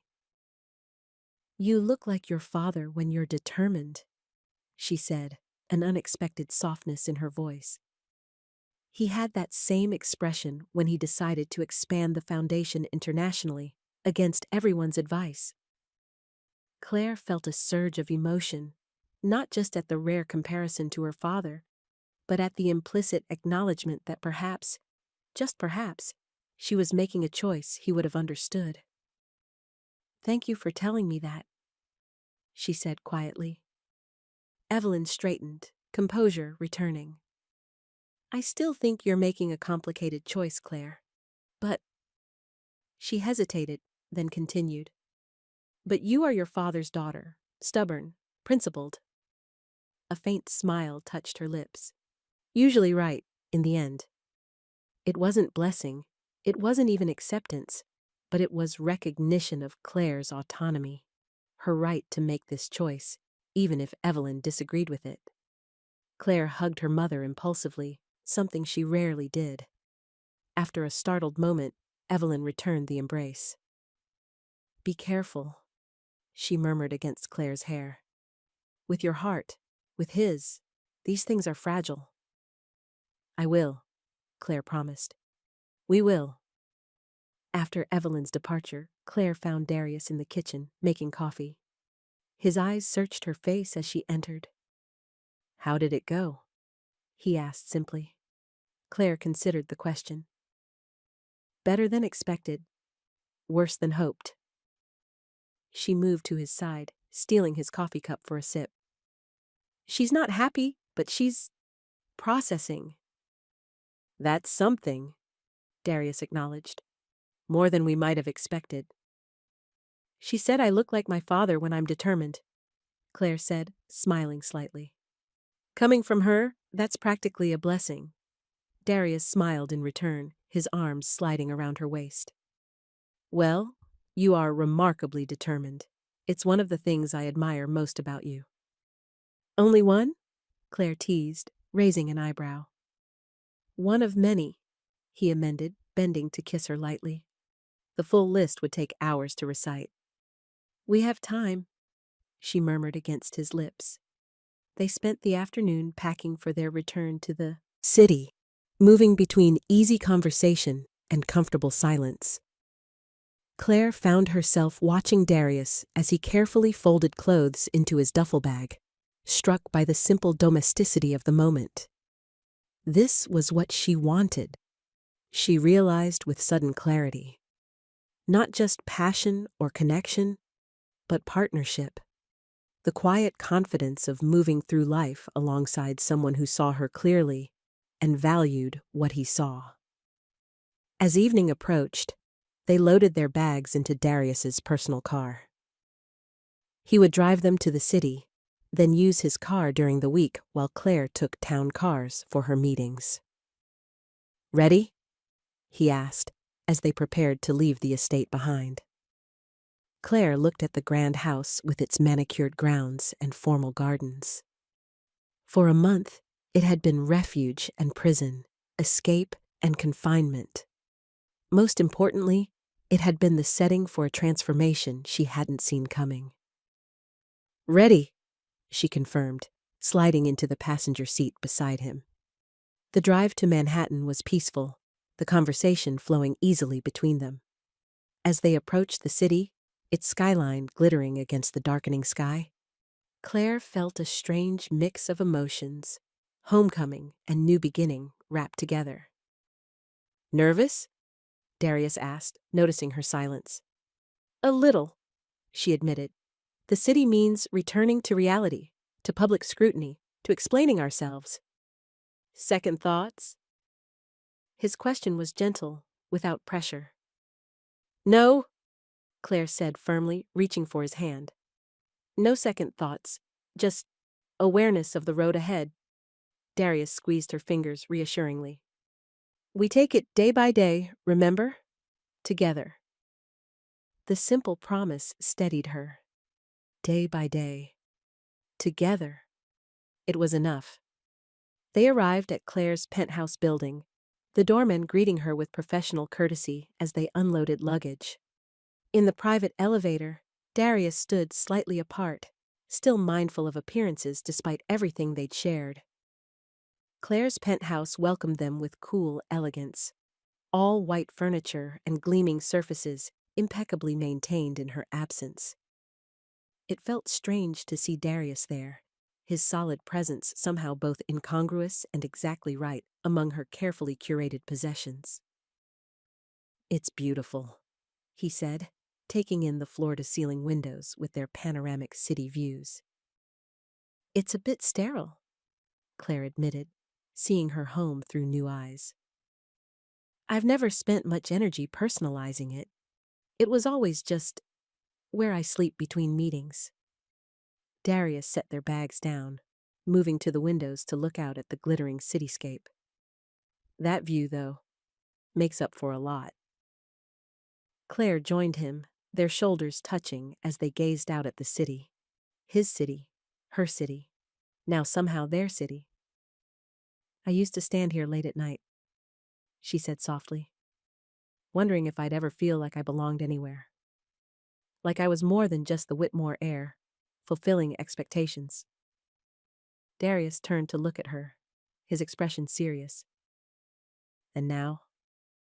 Claire met his gaze steadily. Now I'm beginning to understand that belonging isn't about places, it's about people. Connections that anchor you, give you roots. His arm slid around her waist, drawing her against his side. I like being your anchor, he said quietly. You are, she assured him, resting her head on his shoulder. More than you know. They stood there for a long moment.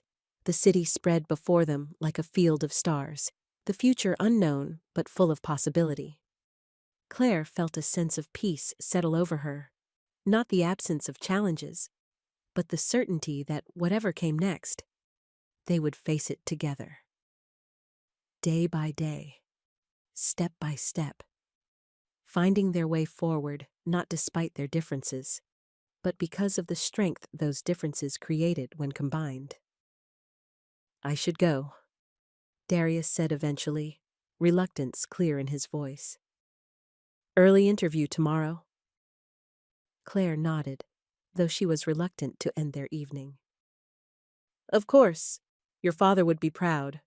Punctuality, responsibility. Darius smiled, the expression warming his serious face. Among other things? At the door, he turned to her, his eyes serious again. Tomorrow night, dinner, as a proper date, not driver and passenger? I'd love that, Claire said warmly. Text me the details? I will. His hands framed her face gently as he bent to kiss her, a kiss that held promise and certainty and a depth of feeling that took her breath away. When he finally stepped back, his eyes were dark with emotion. Good night, Claire. Good night, Darius, she replied softly. Good luck tomorrow, though you won't need it. After he left, Claire moved through her nightly routine in a happy daze. As she prepared for bed, her phone chimed with a message from him. Home safe. Missing you already. Sleep well. The simple text made her smile in the darkness of her bedroom. She typed back, Missing you too. Dream of me. His reply came instantly. Always. Claire fell asleep with the word echoing in her mind. Always. Such a small word to carry such enormous promise. Such a perfect word for what had grown between them. This connection that had begun with a professional arrangement and blossomed into something neither of them had expected, but both now cherished. Morning brought Manhattan's familiar energy. Honking taxis, crowded sidewalks, the relentless pulse of the city Claire had always called home. She dressed for her board meeting with particular care, selecting a tailored blue suit that projected confidence and competence. As she prepared to leave, her phone chimed with a message from Darius. Interview in 30 minutes. Feeling good? Dinner tonight at 7? I know a place. She smiled, typing back. You'll be brilliant. Can't wait for tonight. The Foundation's board meeting passed in a blur of budget reviews and program updates. If the members had seen the tabloid stories, they gave no indication, focusing instead on the upcoming Town and Country piece and its potential for positive publicity. Afterward, Claire met Sophie for a quick lunch, her friend bursting with curiosity about the life-changing news Claire had promised to share. Spill it, Sophie demanded as soon as they were seated. What's happened? Something with the hot driver, I assume? Claire couldn't contain her smile. His name is Darius, and yes, something's happened. Something unexpected, wonderful. Sophie leaned forward, eyes wide. "Oh my God, you're actually dating him? For real?" "Yes," Claire admitted, the simple word filling her with warmth. "For real?" "I knew it!" Sophie clapped her hands in delight. "The way you two looked at each other, it was so obvious. When did it start? How did it happen? Tell me everything." Claire shared the condensed version. The gradual connection, the resignation to avoid ethical complications, the plans for a real relationship now that the professional boundaries had been removed. "He sounds amazing," Sophie said when Claire finished. "Principled, thoughtful, exactly what you need after Liam the self-absorbed." "He is amazing," Claire agreed, unable to keep the happiness from her voice. "Different from anyone I've ever known. Solid, real." Sophie studied her friend's face. "You're in love with him." It wasn't a question, but Claire answered anyway. "I think I am. It's happened so quickly, but it feels right, like I've been waiting for him without knowing it." "I'm happy for you," Sophie said sincerely. "Though I have to ask, how's your mother taking it?"